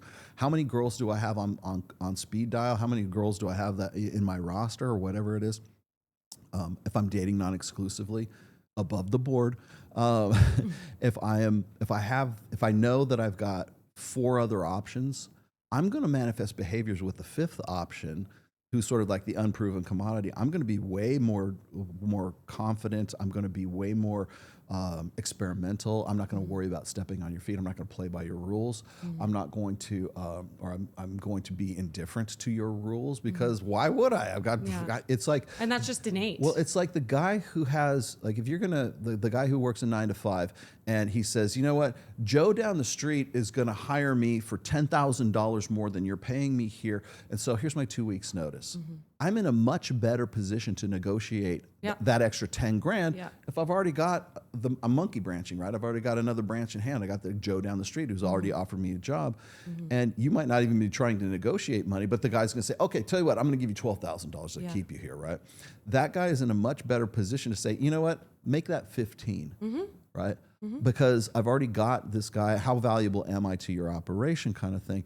I'm going to manifest different behaviors, and I'm going to be more confident in my negotiations if I already know that I have an option. I got one in the kitty, right? Yeah. And so the more you have in the kitty, you've got, instead of like Joe down the street, I've got 4 other guys down the street who want to offer me X amount of dollars. I'm going to behave differently with the one that is I'm working with at that time. So now put that scenario into the situation of a guy who's with some girl, and he already knows that he has 4 girls in the backfield, or maybe he has no girls in the backfield, but he knows that he has generated those options in the past and can do so again in the future. And so therefore that is those are the options, or the having generated those options is what leads to confidence. That's what manifests confident behavior.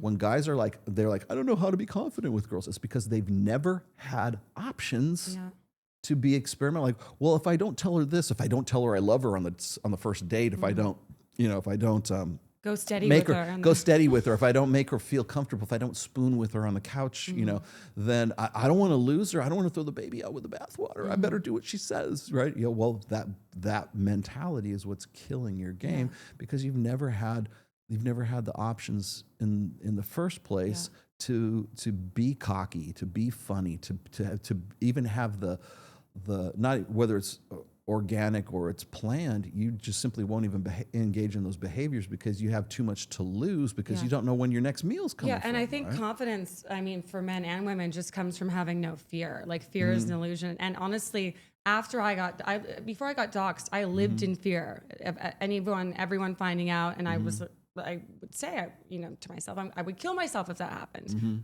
What happened on the other end of that? I didn't. I had all these revelations of like, this is what I'm going to do with my life. I'm going to go back to school. I'm going to become a sexologist.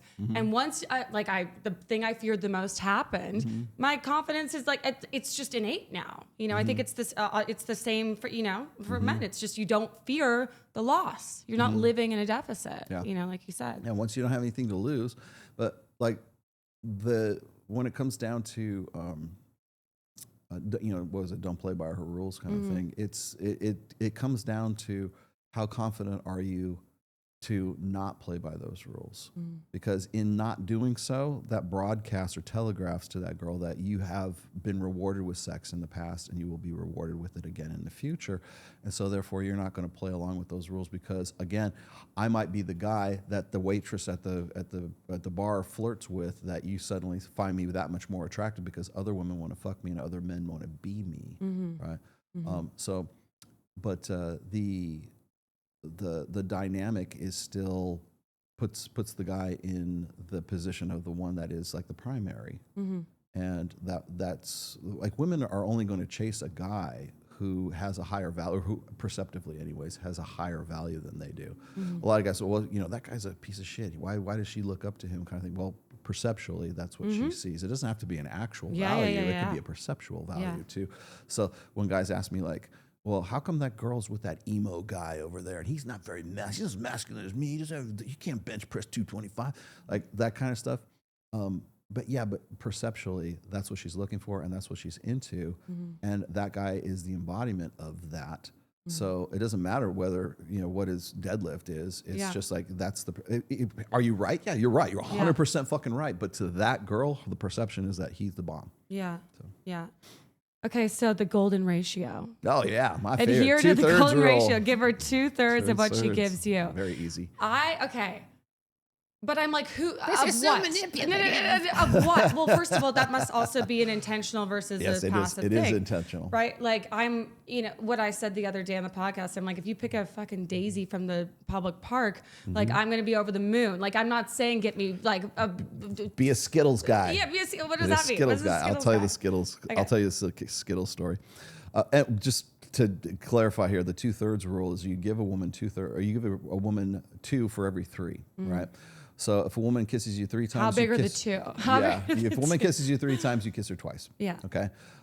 If she says I love you 3 times, you say I love you twice. Yeah. Because what it's doing is it's still all these rules. By the way, up to this point, you'll notice that they focus on one thing: putting the guy in the frame of the relationship. Okay. So what that does, what the 2/3 rule does, is it puts that woman, like, she's still getting something out of a relationship, but she's still putting in 1/3 more effort than the guy is. But what about the magnitude of the giving? Like maybe a man says I love you and he really fucking means it versus her being love you babe, or a gift, right? What if he's buying her some Cartier? He's giving examples in there just to sort of like define a principle. Okay. So it's not even so much about the magnitude or even how many times you do it. It's just putting yourself in the frame of mind where you are the one who is still the adoree instead of the adorer. Okay. And so that comes down to the golden ratio, which is the 2/3 rule. It's not that the guy's not invested. Like if you just had the 0 rule, you're like, it's all on me. Come on, give me cash. And you're like, if that was it, if you never said I love you, and that's definitely manipulation. And I'm not saying that those guys don't exist. I'm sure they do, but like women will say, oh, he didn't put enough into the relationship and blah blah blah. Well, that's because the guy was not adhering to the 2/3 rule, okay? Meaning that she's still following, she's still giving just 1/3 more than he is, but he's still giving back. So he might give you the daisy, he might give you the rose, he might give you whatever it is, just as sort of like a sentimental kind of thing. But that's keeping them just enough to keep the relationship going, just enough to say, oh, he does he does care. Yeah. When we talk about vulnerability, this really relates to this. I think the way that we look at like male vulnerability, it's so sexy. No, it's not. It's fucking. Well, it has to be earned. Weakness. It can't. Absolute weakness, and I'll tell you what, because it's transvaluation. Strength is weakness. Weakness is strength. Vulnerability is being strong and courageous, and being stoic and withholding your emotions is being weak. It's just it's a principle called transvaluation that we suddenly popularized right after the sexual revolution. I wonder why.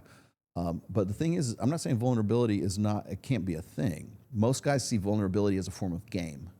Like they think, well, I'm going to wear my heart on my sleeve and I'm going to cry at the end of Titanic, and little kittens make me feel, all fluffy inside, the thing that's funny is like when we talk about vulnerability, we expect guys to like sort of cry on demand, but that's not really what it's about. Or they weaponize it. We see this now. We were talking about that on the podcast the other day. It's this trauma dumping, this like, like I'm going through, and it's like, that's not vulnerability. Right. Vulnerability from a man, from anyone, should be earned. Vulnerability to be believed. Well, the only way that vulnerability works for men is if the guy's predominant personality is alpha, and he's like he's the fucking rock. 1000%. And then all of a sudden, like, my mom died. Yep. Oh, I'm here for you. Yep. Like, oh, he's only like this with me. Yes. That's 1000%. I know a side of him that no one else knows, right? Yeah. And so if you were like, you look like The Rock and you're this big bodybuilder guy, and you're like, and suddenly just out of the blue, like something affects you, like. And it doesn't have to be somebody dying or something. It could be just something like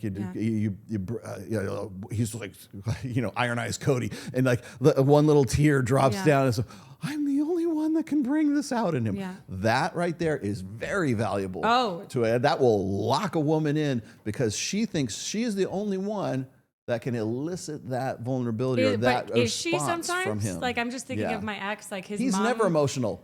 Unless he's with me and this one thing happened. I remember this one time. Yeah. Like my ex's mom passed away a few months ago, and his dad passed away years ago. He's been through a really tough life. Like, he's sober. He's been sober as long as I've known him.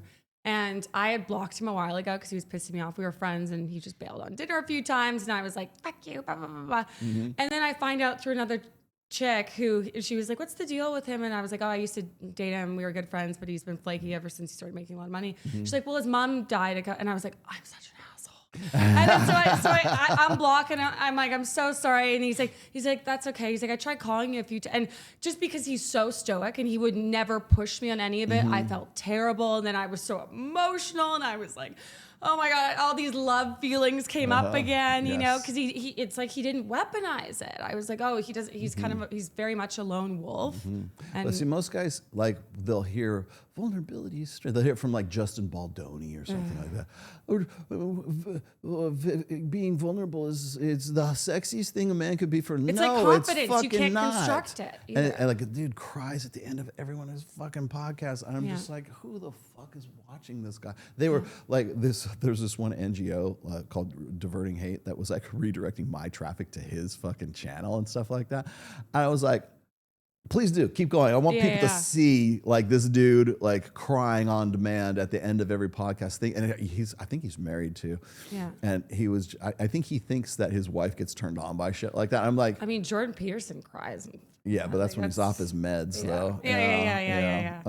But it's just, I think guys tend to think of vulnerability as being game. Like they think, because what happens is guys do this, competition comes natural to guys, right?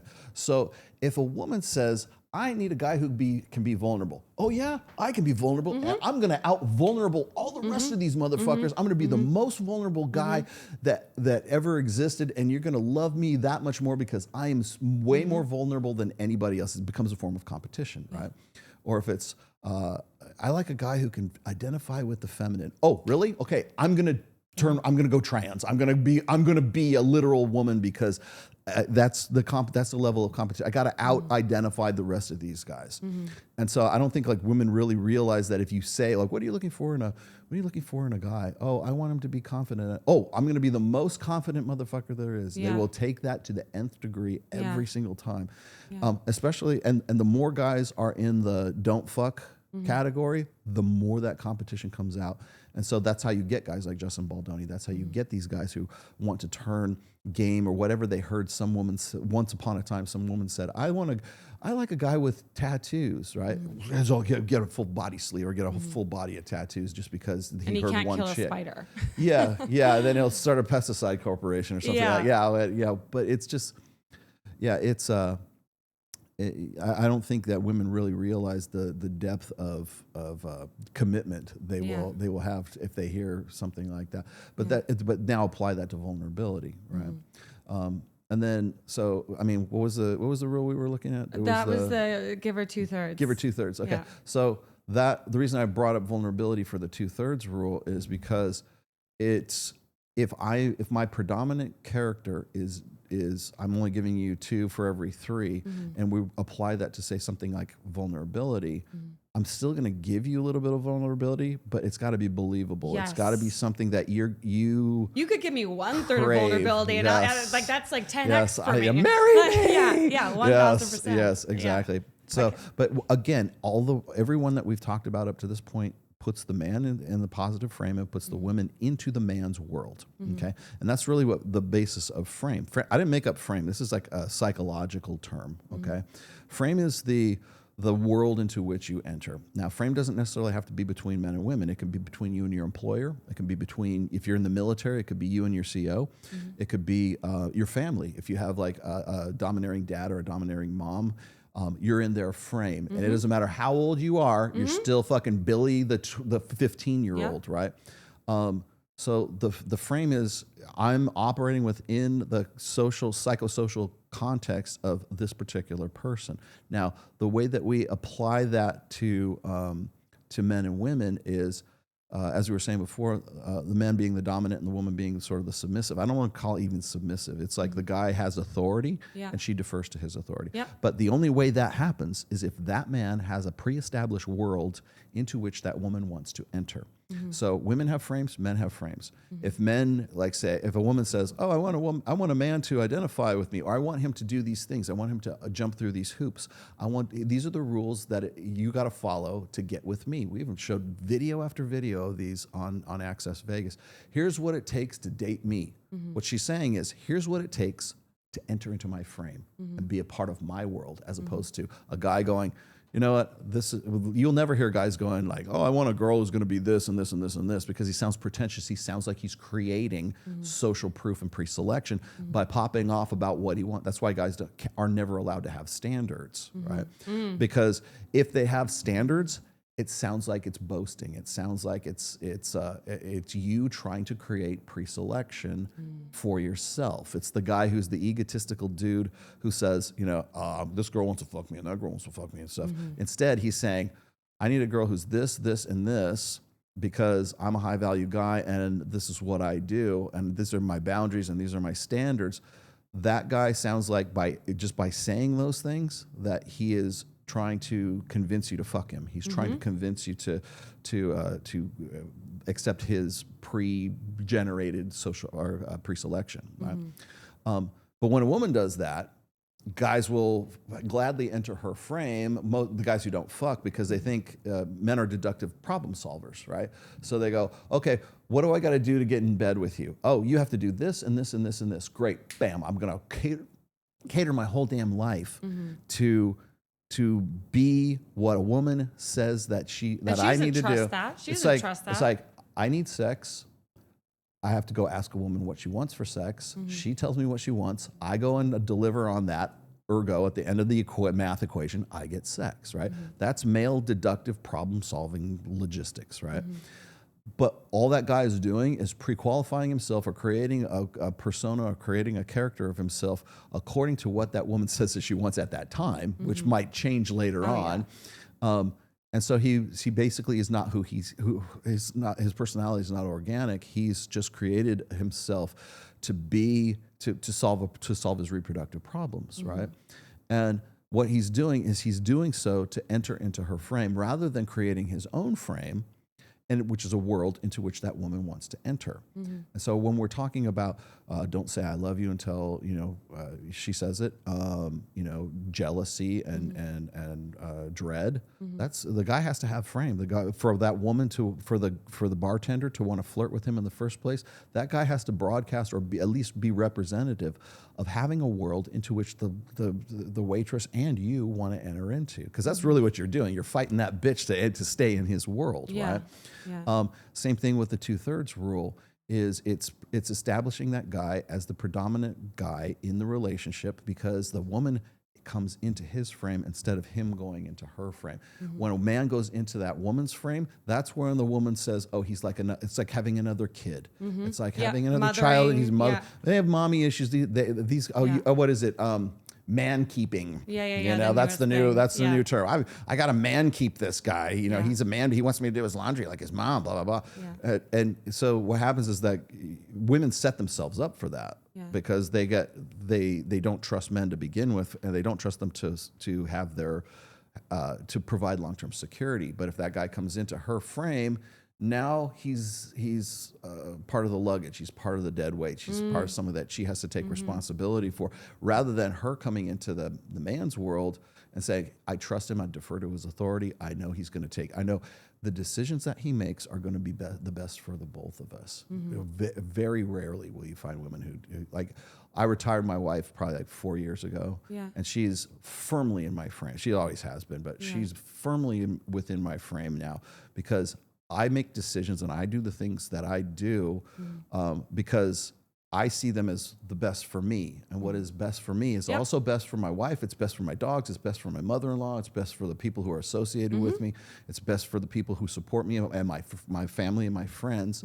And that's really comes down to what I call mental point of origin, which is part of frame once again. So very few women will trust a man to the point where they will defer authority to him because they don't trust him to be the captain of the ship. They don't trust him to make good decisions for himself or for the family, or they're not, he's not thinking about the family. Well, I was also, back to my mid-20s. I remember being with my ex, and we talked about this the other day briefly, but he was building his company, and which when we broke up was acquired by Yelp for like a significant amount of money. But I was paying the rent during that. And I was like, why aren't you locking this down? We had no money, like we had nothing.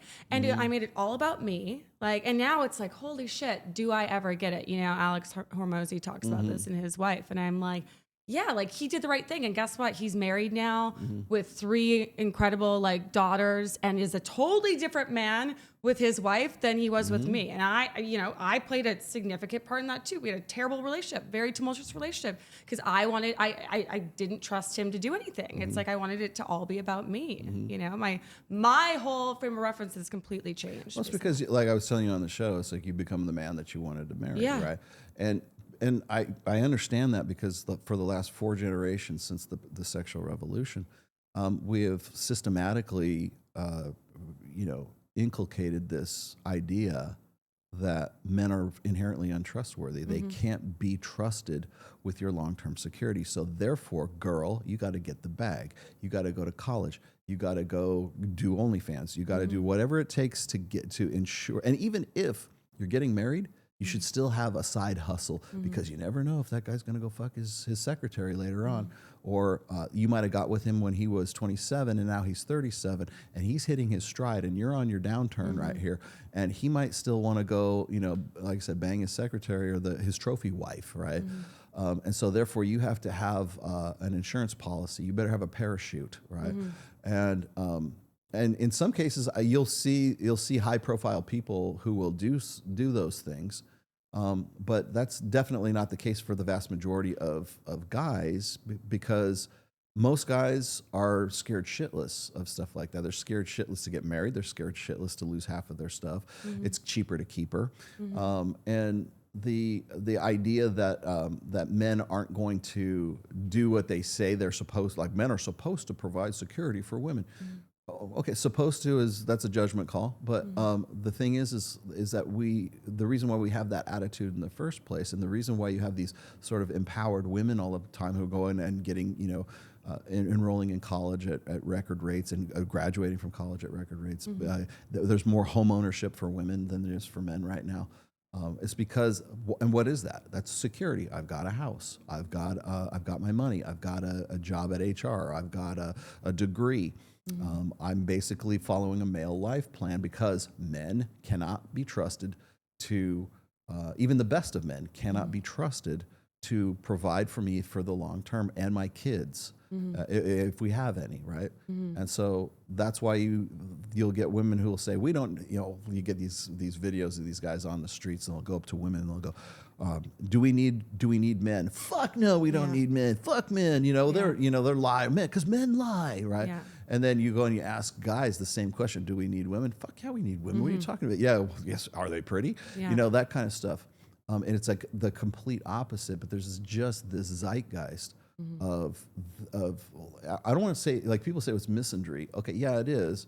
But what inspires that is the idea that men can't be trusted to take care of women. And so if they can't be trusted, then men have to, or women have to take care of that, sort of the beta bucks, or alpha fucks and beta bucks. Women have to take care of that beta buck side of their long-term security, because men can't be trusted to provide that long-term security.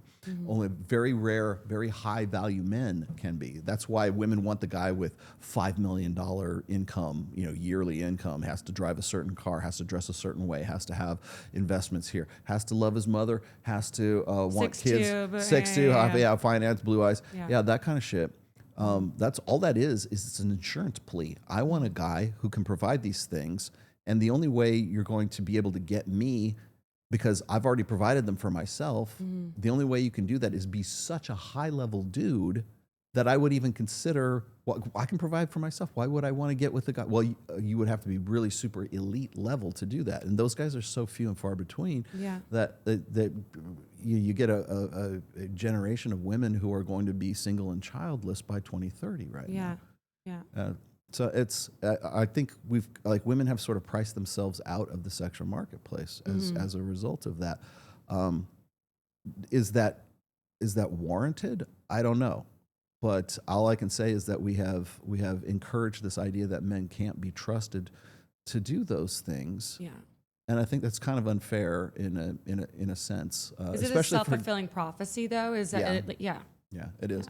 And so what happens is, as a result, is you got women who the reason why it seems like women's standards or women's qualifications they have egos, the overblown egos, is because they've been taught that you can't trust men to provide that long-term security.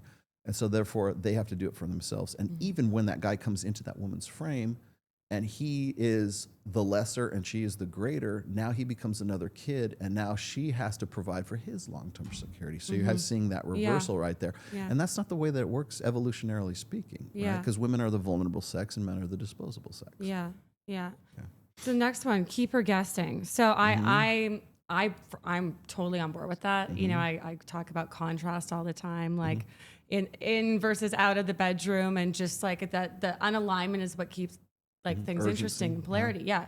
Can you explain that from your perspective? Imagination is the best tool in any guy's game. I love what you say about that. Like, women live in their imaginations. We need to fill in the gap with fantasy. That's why I tell guys, when you're, now this isn't the red pill, this is just me, best practices, is to be a mystery, or to be, to reward women with little bits and pieces of yourself, okay? So you don't want to, most guys who don't fuck, they think that they're uncomfortable with the seduction phase.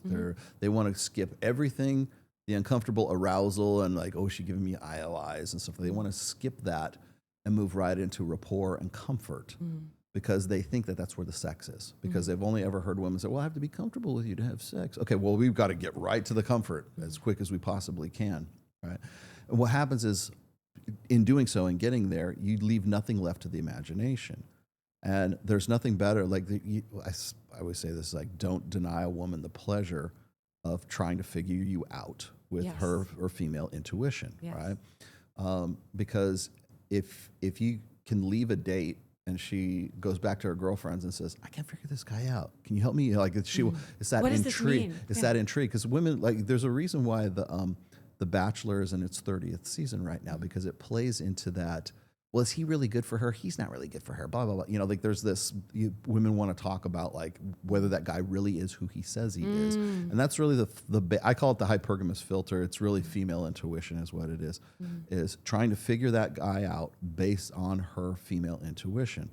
And if you keep her guessing, you're keeping her you're giving her pleasure in the sense that she's trying to figure you out. And it's like reading a mystery novel, right? Or a true crime thing. That's why women love like mysteries and murder mysteries, CSI and shit, like whodunit kind of stuff. It's because it stimulates that need to figure out whether this guy is who he says. And that's evolutionarily like practical if you think about it, because in our evolutionary past, women had to figure out whether this guy was going to stick around or he was just going to ejaculate and evacuate, right? He was just going to be fuck you and leave, right? And even when a woman made a good decision with a good guy, there's still the possibility of that guy getting killed in warfare or died on a hunt or whatever, you know, hunter-gatherer societies and stuff like that.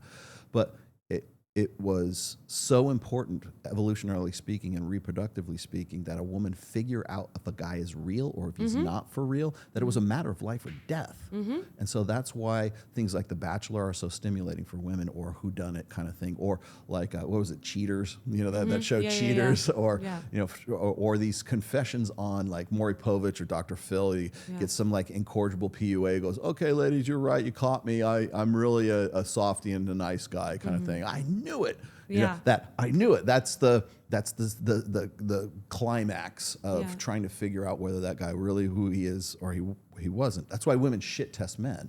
Because they're, especially in the early phases, because they're trying to figure out, is this guy really who he says he is?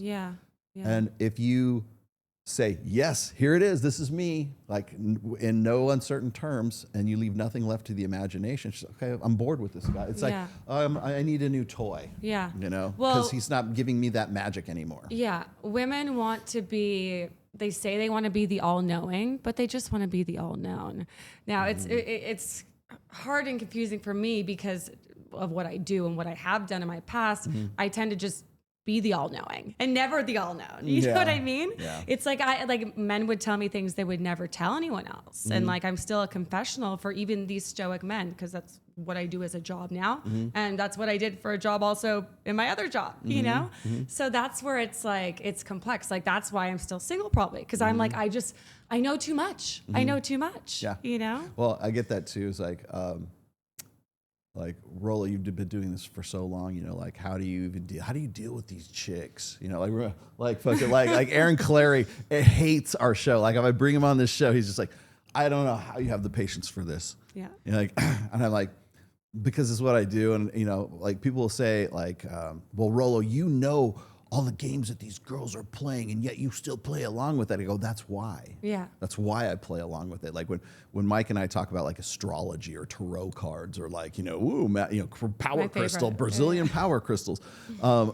When we talk about that kind of stuff, like Mike's the kind of guy who's like, no, there's no scientific basis to astrology. It's all bullshit, you know. And it's like, you know, what is it? The law of attraction and cosmic juju into the universe, and it's all bullshit. And I'm like, dude, that all you're doing is just killing the vibe, man. If you just lean into it and you go, oh. Really? Tell me more. That's why I have this. That's why I do one of these things every time. I'm like, okay. Well, because here's the thing, like, you don't have to believe in astrology. Obviously, like pretty much all men don't. But if you allow me to, if you play into it with me, then what does that signal to me? That you're like interested, you know, you're taking my bid, you're willing to like, you know, let me use my imagination. Women do not want to be told that they are playing a game. They want you to be a superior player of the game. They want you to play. I tell my guys in all my books this. I said, play with her and play with her, right? Play with her and play with her, right? So do I know that astrology is bullshit? Do I know that the Brazilian power crystal it's not recharged? You know, like I do I know that that's like or energy or vibes? Do I know that that's bullshit, or it's just like terms for dynamics that women don't understand? Like when we talk about when we don't understand a certain technology, like I'm sure you probably I think it was is it Arthur C. Clarke. Any sufficiently advanced technology is indistinguishable from magic. Okay, so if women don't understand why they're attracted to some guy, they call it vibes. It's magic. We just feel it, you know. Don't you know what vibes are? Yes, I do. I know, you know, scientifically what those are. But I'm going to tell you it's vibes anyways, because I'm playing with you, because I'm playing into, oh, he does get me. He's so perceptive. No, I'm not perceptive. I'm just playing your fucking game with you on your terms, because I'm a better player of the game, because I know I know that the Wizard of Oz is actually behind the curtain over here, and I understand how the game is played, but I'm going to play in front of the curtain with you because I know that that's it's much more fun, it's much more enjoyable, and that's how women communicate, is through playing that game and the emotional, you know, the back and forth. So when the guys will hit me up and they'll go, Rollo, I can't believe you tolerate this bitch when it comes to astrology and stuff like that, and I go, because do you not think that I know all the shit that's going on behind the, you know, behind the scenes? Would you honestly think that? I know. And do you think getting angry is going to get you more chicks too? I actually learned this dynamic because I was on Fresh and Fit, and one of the first shows I did was with this guy Hotep Jesus, and he's a really good friend of mine, black guy, and he knows all the same shit that I know, right? And so when we're on Fresh and Fit and we're surrounded by these girls, he starts vibing with them. I'm just vibing with them, right? He knows the mechanics of it, but he's still going to play and speak the language and do everything else. And now, is he being disingenuous because he's doing that? No, I think he's being more genuine because he now understands how to get from point A to point B. He's playing with the girl, and there's a reason why you're doing that. But if then they'll ask me, well, what's going on here, Rollo? What's the dynamics? And I'm Mr. Wizard, and I'm the guy who explains the game. If I go, okay, you're giving me a shit test right now, and I can respond with A, B, C, or D. Yeah. Like, I'm Mr. like Excel spreadsheet guy because I've got it all down to rote memorization. Or if I tell you, the reason you're attracted to me right now is because I have broad shoulders and I have a six-pack abs, and you know, evolutionarily speaking, I was a good bet for fucking at that time because I could take down woolly mammoths. And if I go and I tell you, exactly. You know what you want to do? You don't know why, but you want to punch me in the face. Yeah. Because I'm not playing the game with you. I'm explaining the game. Yeah. I remember saying to the kid, the 25-year-old, and I wrote about this. I was like, it's like I'd known him for centuries and also not at all. And I said that to him, and he was like, I know, right? You know, like he totally, I'm like, for a 25-year-old, this guy knows exactly what he's doing. Yeah. And I even know he's not, you know what I mean?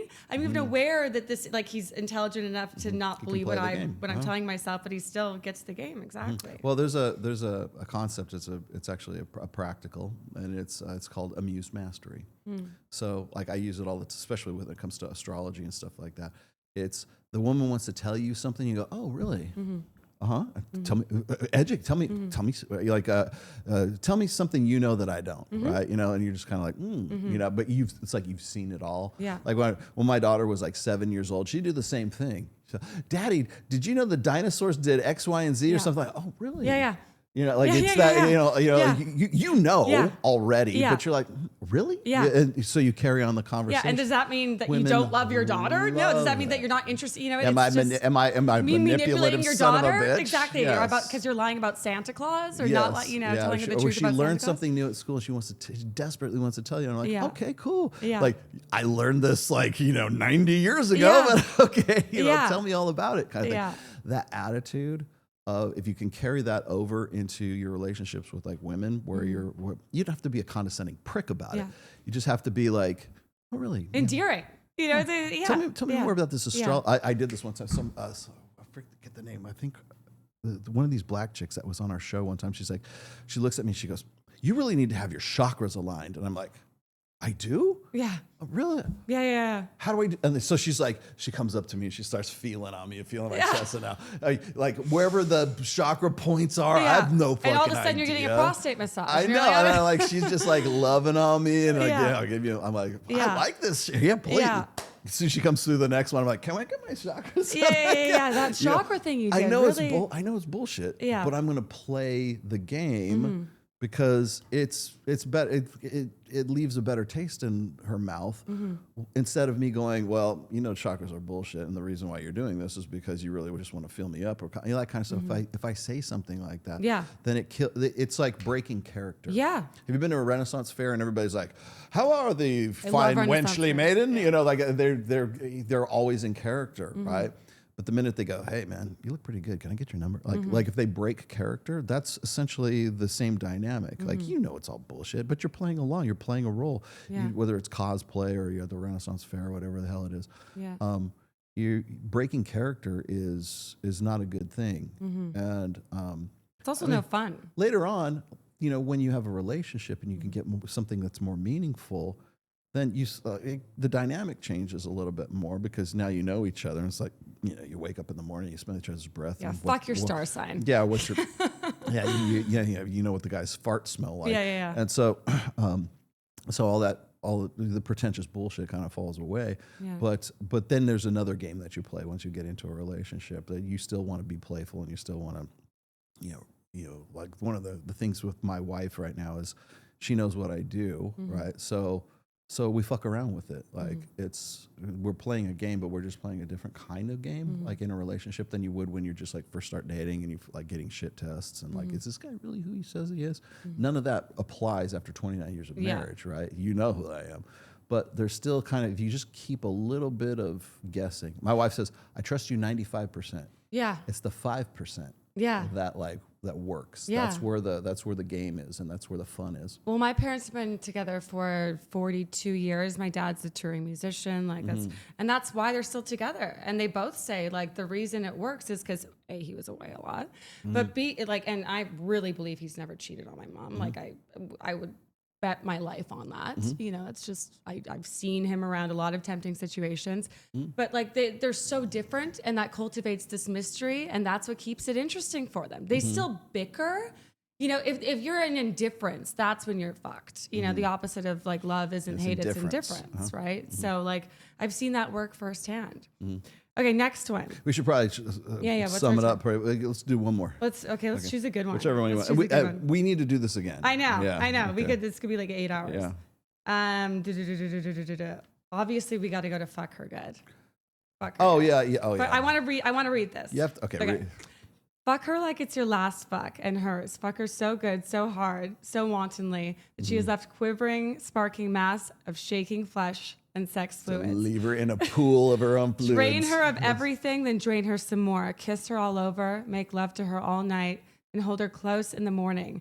Own her body, own her gratitude, own her love. If you don't know how, learn to give her squirting orgasms. Yes. I love that's how it is. Okay. I'm still not so sure that squirting orgasms were real. Well, also, I was going to say, you don't just have an orgasm because you're squirting, but that's a whole other conversation. But I love that because that, for me, expresses like holistic sexuality. It's like make love, but then have primal sexuality, like do all of it, the full spectrum. It shouldn't just be one dimensional. Like, okay, so again, this is Royce writing this, but I 100% like endorse the idea. Sex is the glue that holds a relationship together. Okay, without that, you don't have a relationship. You're just roommates. Yeah. And I've gotten into it with like, especially these religious like the tradcon women who are basically conservative feminists, but tradcon women are like, men don't actually need sex. I'm like, when a woman says that, believe her and move on because that woman is not for you. Yeah.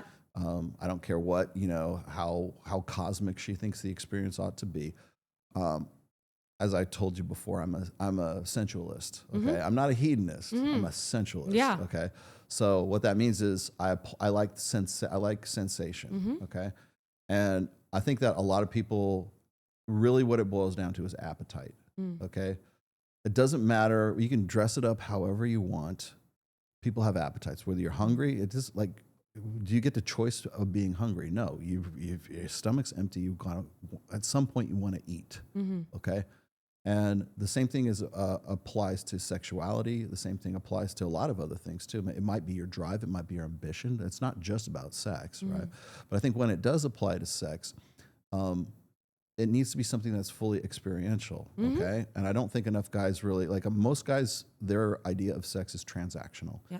It's I have to, and I don't mean that in the sense of, paying a prostitute. It could amount to, that's the direct route, but it could amount to, I have to do these things and jump through these hoops and be this way and be this kind of guy, because if I'm not, then a girl's not going to find me attractive and I'm not going to complete my reproductive, mission in life, right?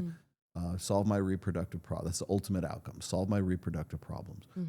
But along the way, the proximate outcome is it needs to be like sex needs to be urgent. It needs to have anxiety. Like people say, oh, you got to be comfortable. No, it's exactly the opposite. It's like the polarity is what keeps men and women together. And I also think you can have novelty, and you would know with one person. If you have all of those other elements, you can create crazy novelty with one person. Yeah, it's important because it's the vibes. It is, but you still have to be the guy that she wants to fuck. Yeah. Even at 29 years of marriage, you still have to be the guy that she wants to fuck. She's like, okay, I'm with you forever, right? So, but I think a lot of guys think that they can just cruise once they get into it. Well, the Bible says you're supposed to have duty sex with me, so you're supposed to fuck me no matter what. Yeah.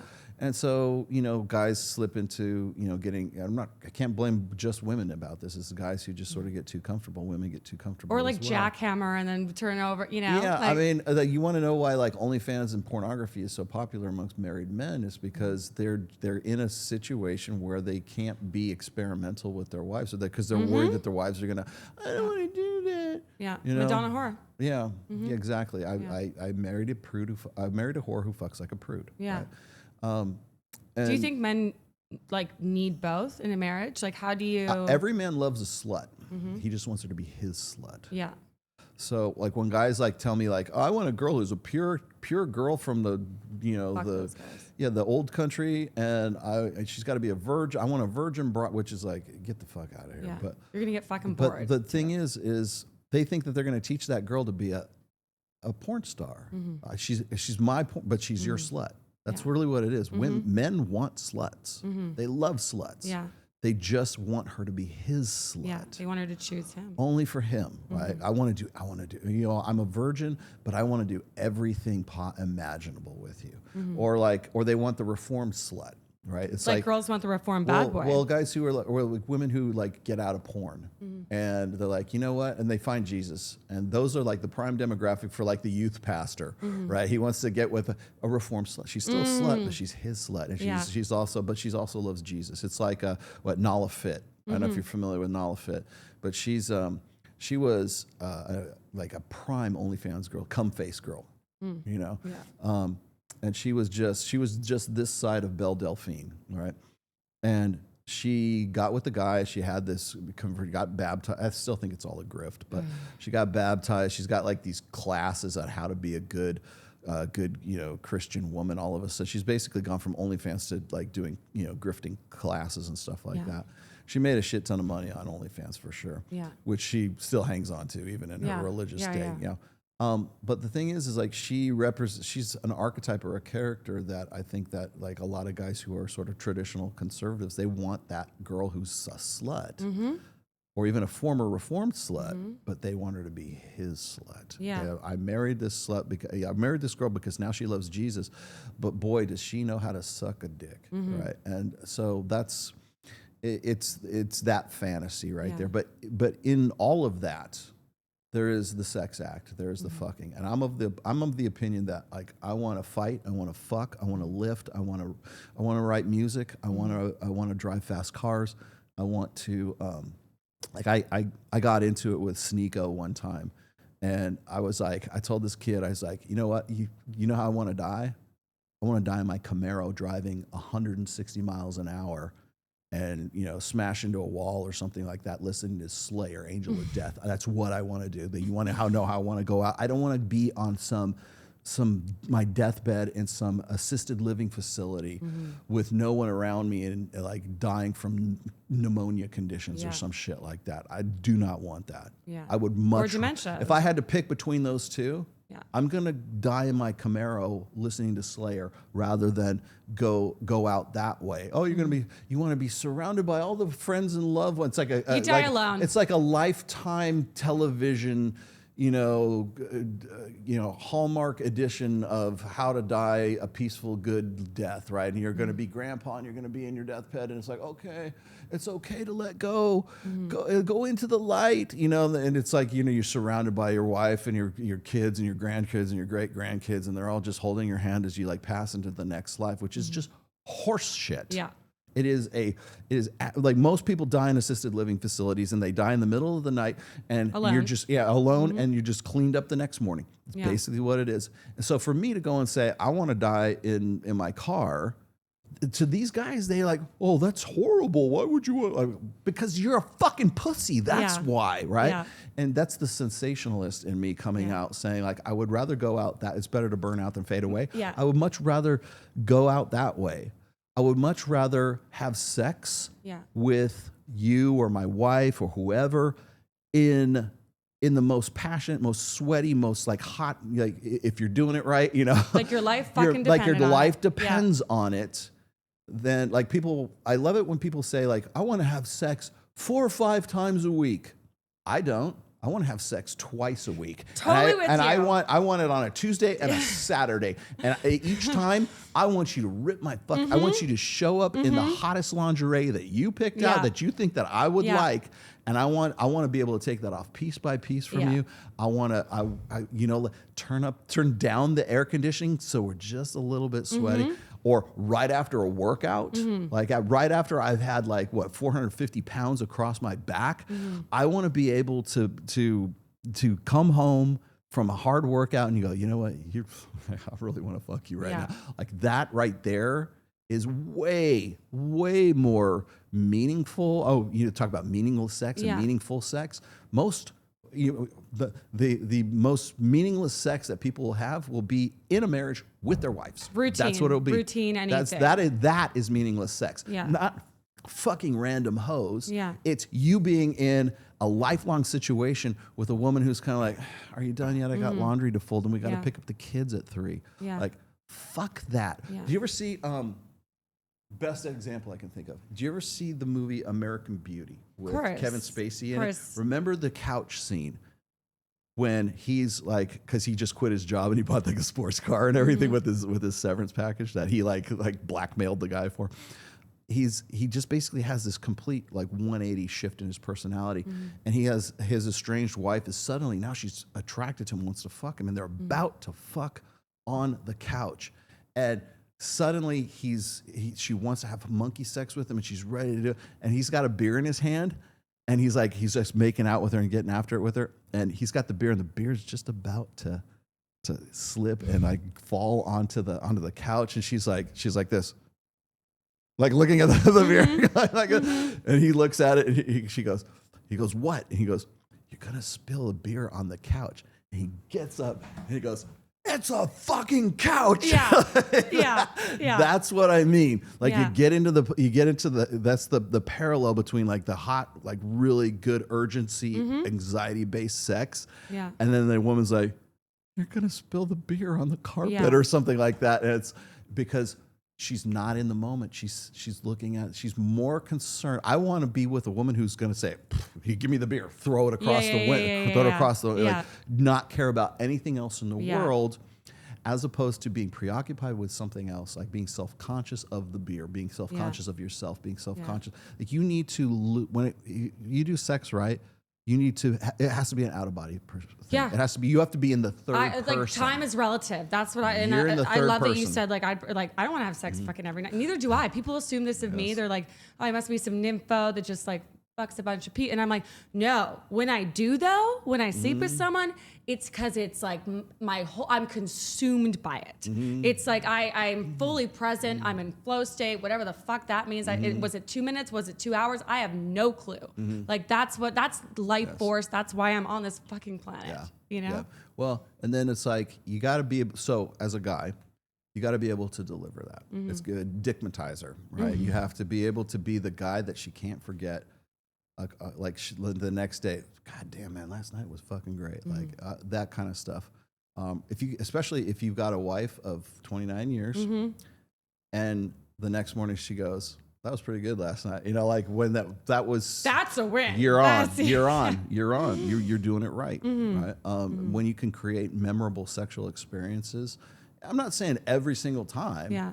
But like, well, then they wouldn't be memorable. You can't have memorable every single time. Like you need peak erotic experiences to compare and contrast. But here's the thing: is that's the benchmark. Yeah. That's the metric by which you're going to measure whether your sex life, whether you're married or you're not, is where it's at. It's like you got to give it like it's maximum effort, man. It's like Deadpool, maximum effort. Yeah. It's and I'm.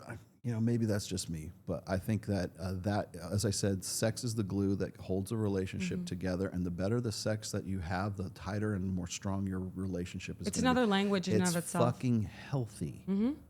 It's like my worst. Like I know these guys are talking about like sex on a quota. I would much rather have sex twice a week, as intensely and as passionately as possible, than have starfish sex 5 times a week. Yeah. I want every time I have sex to be something that's like memorable enough, because like you're creating memories is what you're doing, and at the end of your life, it's not going to be your trophies on the shelf, it's not going to be your accolades, it's going to be your body of work, and it's going to be the amount of memories that you have and you share with other people, right? Yeah. So money's great, but if I can use that money to have experiences, like. I like to drive fast cars. I like my jet skis. When I lived in Reno, I had snowmobiles, and I mean, dangerous shit, right? Like I would almost die. As Aaron Clary will never let me forget, I set one of my sleds on fire once. But like these near-death experiences have always happened on snowmobiles for some reason. Like I've had snowmobiles not from sex, from snowmobiles. Yeah, have rolled over on me. But like that's the kind of intensity that I want to feel in sex. Yeah. So, like to the point where it's like, that was so dangerous. I almost died on that snowmobile. I'm never like the logical thing was, I never want to do that again. No, I go out and I get it fixed, and I go out the next fucking weekend and go and do the same damn thing and go backcountry again. Yeah. Because it's like moth to a flame kind of thing. Yeah. And I think if you don't have to be that intense about it, but if you can apply that principle of intensity to your sex life, and your work life and your marriage and your being with other people, like even if you're single and you're dating and stuff, like. Be intentional. Don't be tepid. Don't be tepid. You have to. I think it's Robert Greene was saying. You need to be that oasis in the desert. You need to be somebody who can create stories. You need to be somebody who is so like so magnetic that people go to you because they want to find out what your latest experience has been. And the only way you can go to my Substack. Yes, the only way you can do that is have like gangbangs with lacrosse teams. Yes, hockey. It was hockey. Yes. It was hockey. Oh, yeah. A couple more questions because I know we have to wrap it up. Have you changed your mind about anything, ideologically or what? Mike Sartain actually made me change my mind about how men and women can be friends. That I used to be and the reason why I was this way, the reason I used to think that men and women couldn't be friends, like platonic friends, is because guys always fall into women's frames when they become friends. Usually guys become friends with women because they give them the let's just be friends rejection, like, oh, okay, I'll be your friend. Yeah.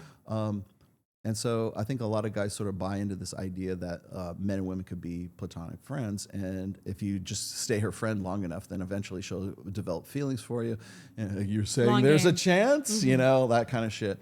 And so I was always of the opinion that guys would end up using sort of friendship as sort of a form of game, which was always self-defeating because it limited them from other opportunities, right? So I was always of the opinion that men and women could not be friends because we base our friendship, our understanding of friendship, on our same-sex friends. So when I said, for example, women have boyfriends and girlfriends. If you're not fucking her, you're her girlfriend. People like lose their minds when I say that, but it's really based on our reference to what our frame of reference is with friendships. So when a guy becomes a woman's friend, he tends to adopt the attitude of being a girlfriend, like being I'm there for you, girl, And if he starts communicating to that new female friend in the same way that her girlfriends do, her mind can't make the separation between those. And so now he becomes another girlfriend. And so most men slip over when they want to be friends with a woman, they slip over into becoming one of her girlfriends. Now, the reason I changed my mind about that is because Mike has a lot of friends who are female, right? But his attitude is this: I treat all of my girlfriends as if they're my guy friends. So he does. It's his friend. It's about frame, right? So his frame is, if you're going to be his friend as a girl, then he's going to treat you like one of the guys.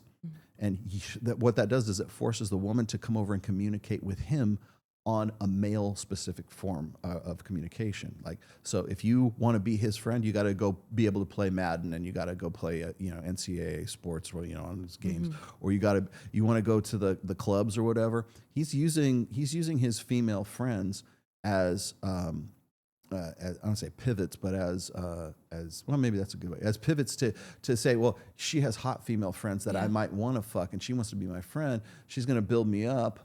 And it's almost like having a female What's it wingman. called? He calls it something. Mate. What is it? It's like mate choice copying. Mate choice copying. If you show up with a hot chick, then other chicks. It's a form of pre-selection, is what it is. If I show up like I did last night, if I show up with like two girls on my, as I'm going to the party or the club, that says more about me to broadcasts to all the other available chicks that are in the club.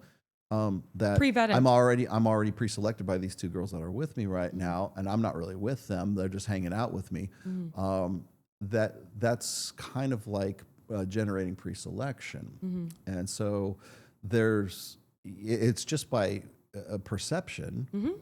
They might not even know who those girls are, but if you see that guy in the middle of some of Mike's most successful, like most engaged pictures are where he's like in the middle of all these girls who are like this line of bikini models or something. Or if I'm like at Tao nightclub, I have this one picture. You've probably seen it. It's in my Instagram. And it's me. I was trying to dress up as Ken from the Ken and Barbie thing, but everybody thought I was Ric Flair. Because I was shirtless, and I had like this big fluffy kind of like jacket on kind of thing, and I had this blonde wig that I had on. But I'm in there, and I'm surrounded by probably like 7 girls, and I got Jennifer Brand is like right in between my legs and this whole thing. And it's one of the most engaged pictures that I have. Yeah. And you would think it would be the opposite. Oh, this guy's so full of himself. Oh, he's a player or whatever. Like, if you know me, I'm not a player. I'm married, for fuck's sake. Yeah. But that image generated more engagement because it's all about perception. Yeah. And what's the perception? The perception is pre-selection. Yeah. And so when I talk, but the pre-selection, those girls are just my friends. I'm not fucking any of them. Yeah. I'm the best girlfriend a guy can have. I've gotten so many of my guy friends laid in relationships, whatever, because also I'm a very opinionated person. I talk about it a lot. So they're like, oh, here's this woman that's intelligent enough and like has things to say, and she's cool, so it's like, if he's friends with her, I can trust him. He respects her, I can trust him. Like, it's hilarious to watch. Yeah. So like, I have changed my mind about the female friendship thing, but only in the sense that like he gave me a new understanding of it. In that, like, if a guy wants to be friends with a girl, the girl has to go into his frame and not the opposite way around.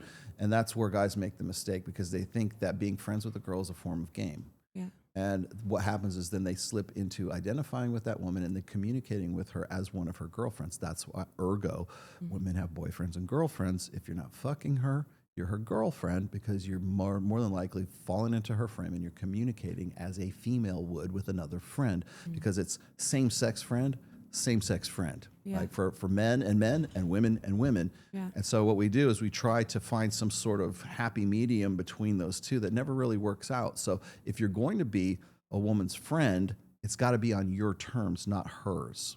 So like, I always ask guys this: well, you're a friend, really? Do you go over and paint nails with her? Or do you like, what do you do? Like, what do you do as a male friend? Do you go bowling together? Yeah. Do you go to the movies? Because I'm the bro friend, so now this makes a lot of sense. What do you do? Like, and for most part, it's like, oh, we go to clubs. Okay, well, what a good friend, what a solid emotional. Like, do you have some shared interests? Do you have hobbies? Do you have sports? Like, what is it? 9 times out of 10, there's no crossover. Yeah. So if you're going to be friends with a woman, it's got to be on the man's frame. It's got to be in the man's terms. So that changed my mind about that. So. Well, we're friends now. Yeah, we are. Yeah. Well, thanks so much. That was awesome. We could keep talking. We Yeah, we'll obviously do this have to again. do this again. You'll come out here again, I'm sure. Where can we find you and what are you up to now? I am doing my Reignite program with my guys. They're usually anywhere between like 35 and 65, somewhere around there. I initiated this group for guys to sort of not only just like be my group, but also be their own group, like so that they're helping each other out and stuff as well. So, I mean, I facilitate, events, and I facilitate, the communication and everything. We talk about money, muscle, health, wealth, and relationships is the nice way of saying it. But it's just helping guys sort of get back on the horse again, like after a divorce, or maybe some of these guys never were on the horse in the first place. They never got, they were like sort of, they're wealthy and affluent, but they just simply lack the social skills of like getting what they want, which may be a relationship, may be a wife, might be a girlfriend. And a lot of these guys who are coming out of bad divorces after 25 years, they don't know what the sexual landscape, the dating landscape looks like. So it's meant to help those guys sort of like course correct, I guess, when it comes to like their style and how to communicate and how important like Instagram is and social media is, and just sort of helping them giving them the best chance that they can after having been out of the game for so long. And then, but it's more than that. It's also sort of a camaraderie, and it's definitely tribal. And we do cool things. We went to the gun range this week. We went to go play Top Golf. We were going to go do quads, but it was just too bloody hot. Now, right after this, we're going to go to Bel Air. I'm just going to hang. Yeah, we're hanging just out. to hang out. Yeah, and that's like we do classroom settings, and we have sometimes we have the communication drills with girls there so that they can test their communication, so they give them feedback on it. We do stuff like that. We do like I do talks. We have a weekly call on Zoom that we do, and then we have a school group like everybody else does, so we can bounce ideas off of each other. It's just basically a collective of guys amongst the same kind of demographic, and I did this because that's like 45 to 65 is the prime demographic for male suicide. Wow. And so I want to keep the noose off these guys' necks, and I want to keep the gun out of their mouths. And it's me actually doing something. And that's why I feel like these days, like when we sort of malign the manosphere with, with Andrew Tate and whoever else, I think a lot of people have, like the mainstream has a really bad image of what the manosphere is. So these guys are just taking money from these insecure dudes, right?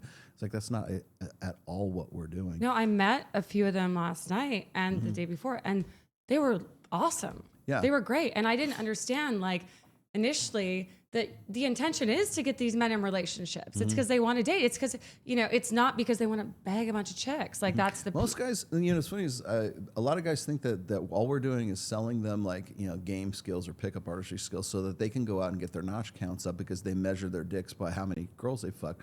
Not at all. Most of these guys, they just want to get into a relationship and a good, healthy relationship. And can you use what we teach you to go fuck a bunch of girls? Sure, if you want. But most guys don't want that. They just want to get a date or second date, right? They just want to be able to form a relationship, and they're just lacking the social skills to do so or the know-how. And we're just helping them sort of reintegrate themselves back into a very stranger in a strange land, man. We're just reintegrating them back into a sexual marketplace, a global sexual marketplace that they're just unfamiliar with. And so I don't see how that's in any way misogynistic or anything like that, but we get lumped into Mike's group as well. We get MOA, we get lumped into all that. So that's what I'm doing now. I'm just about done with the 6th book, which is called Reignite as well, which is to help exactly these guys.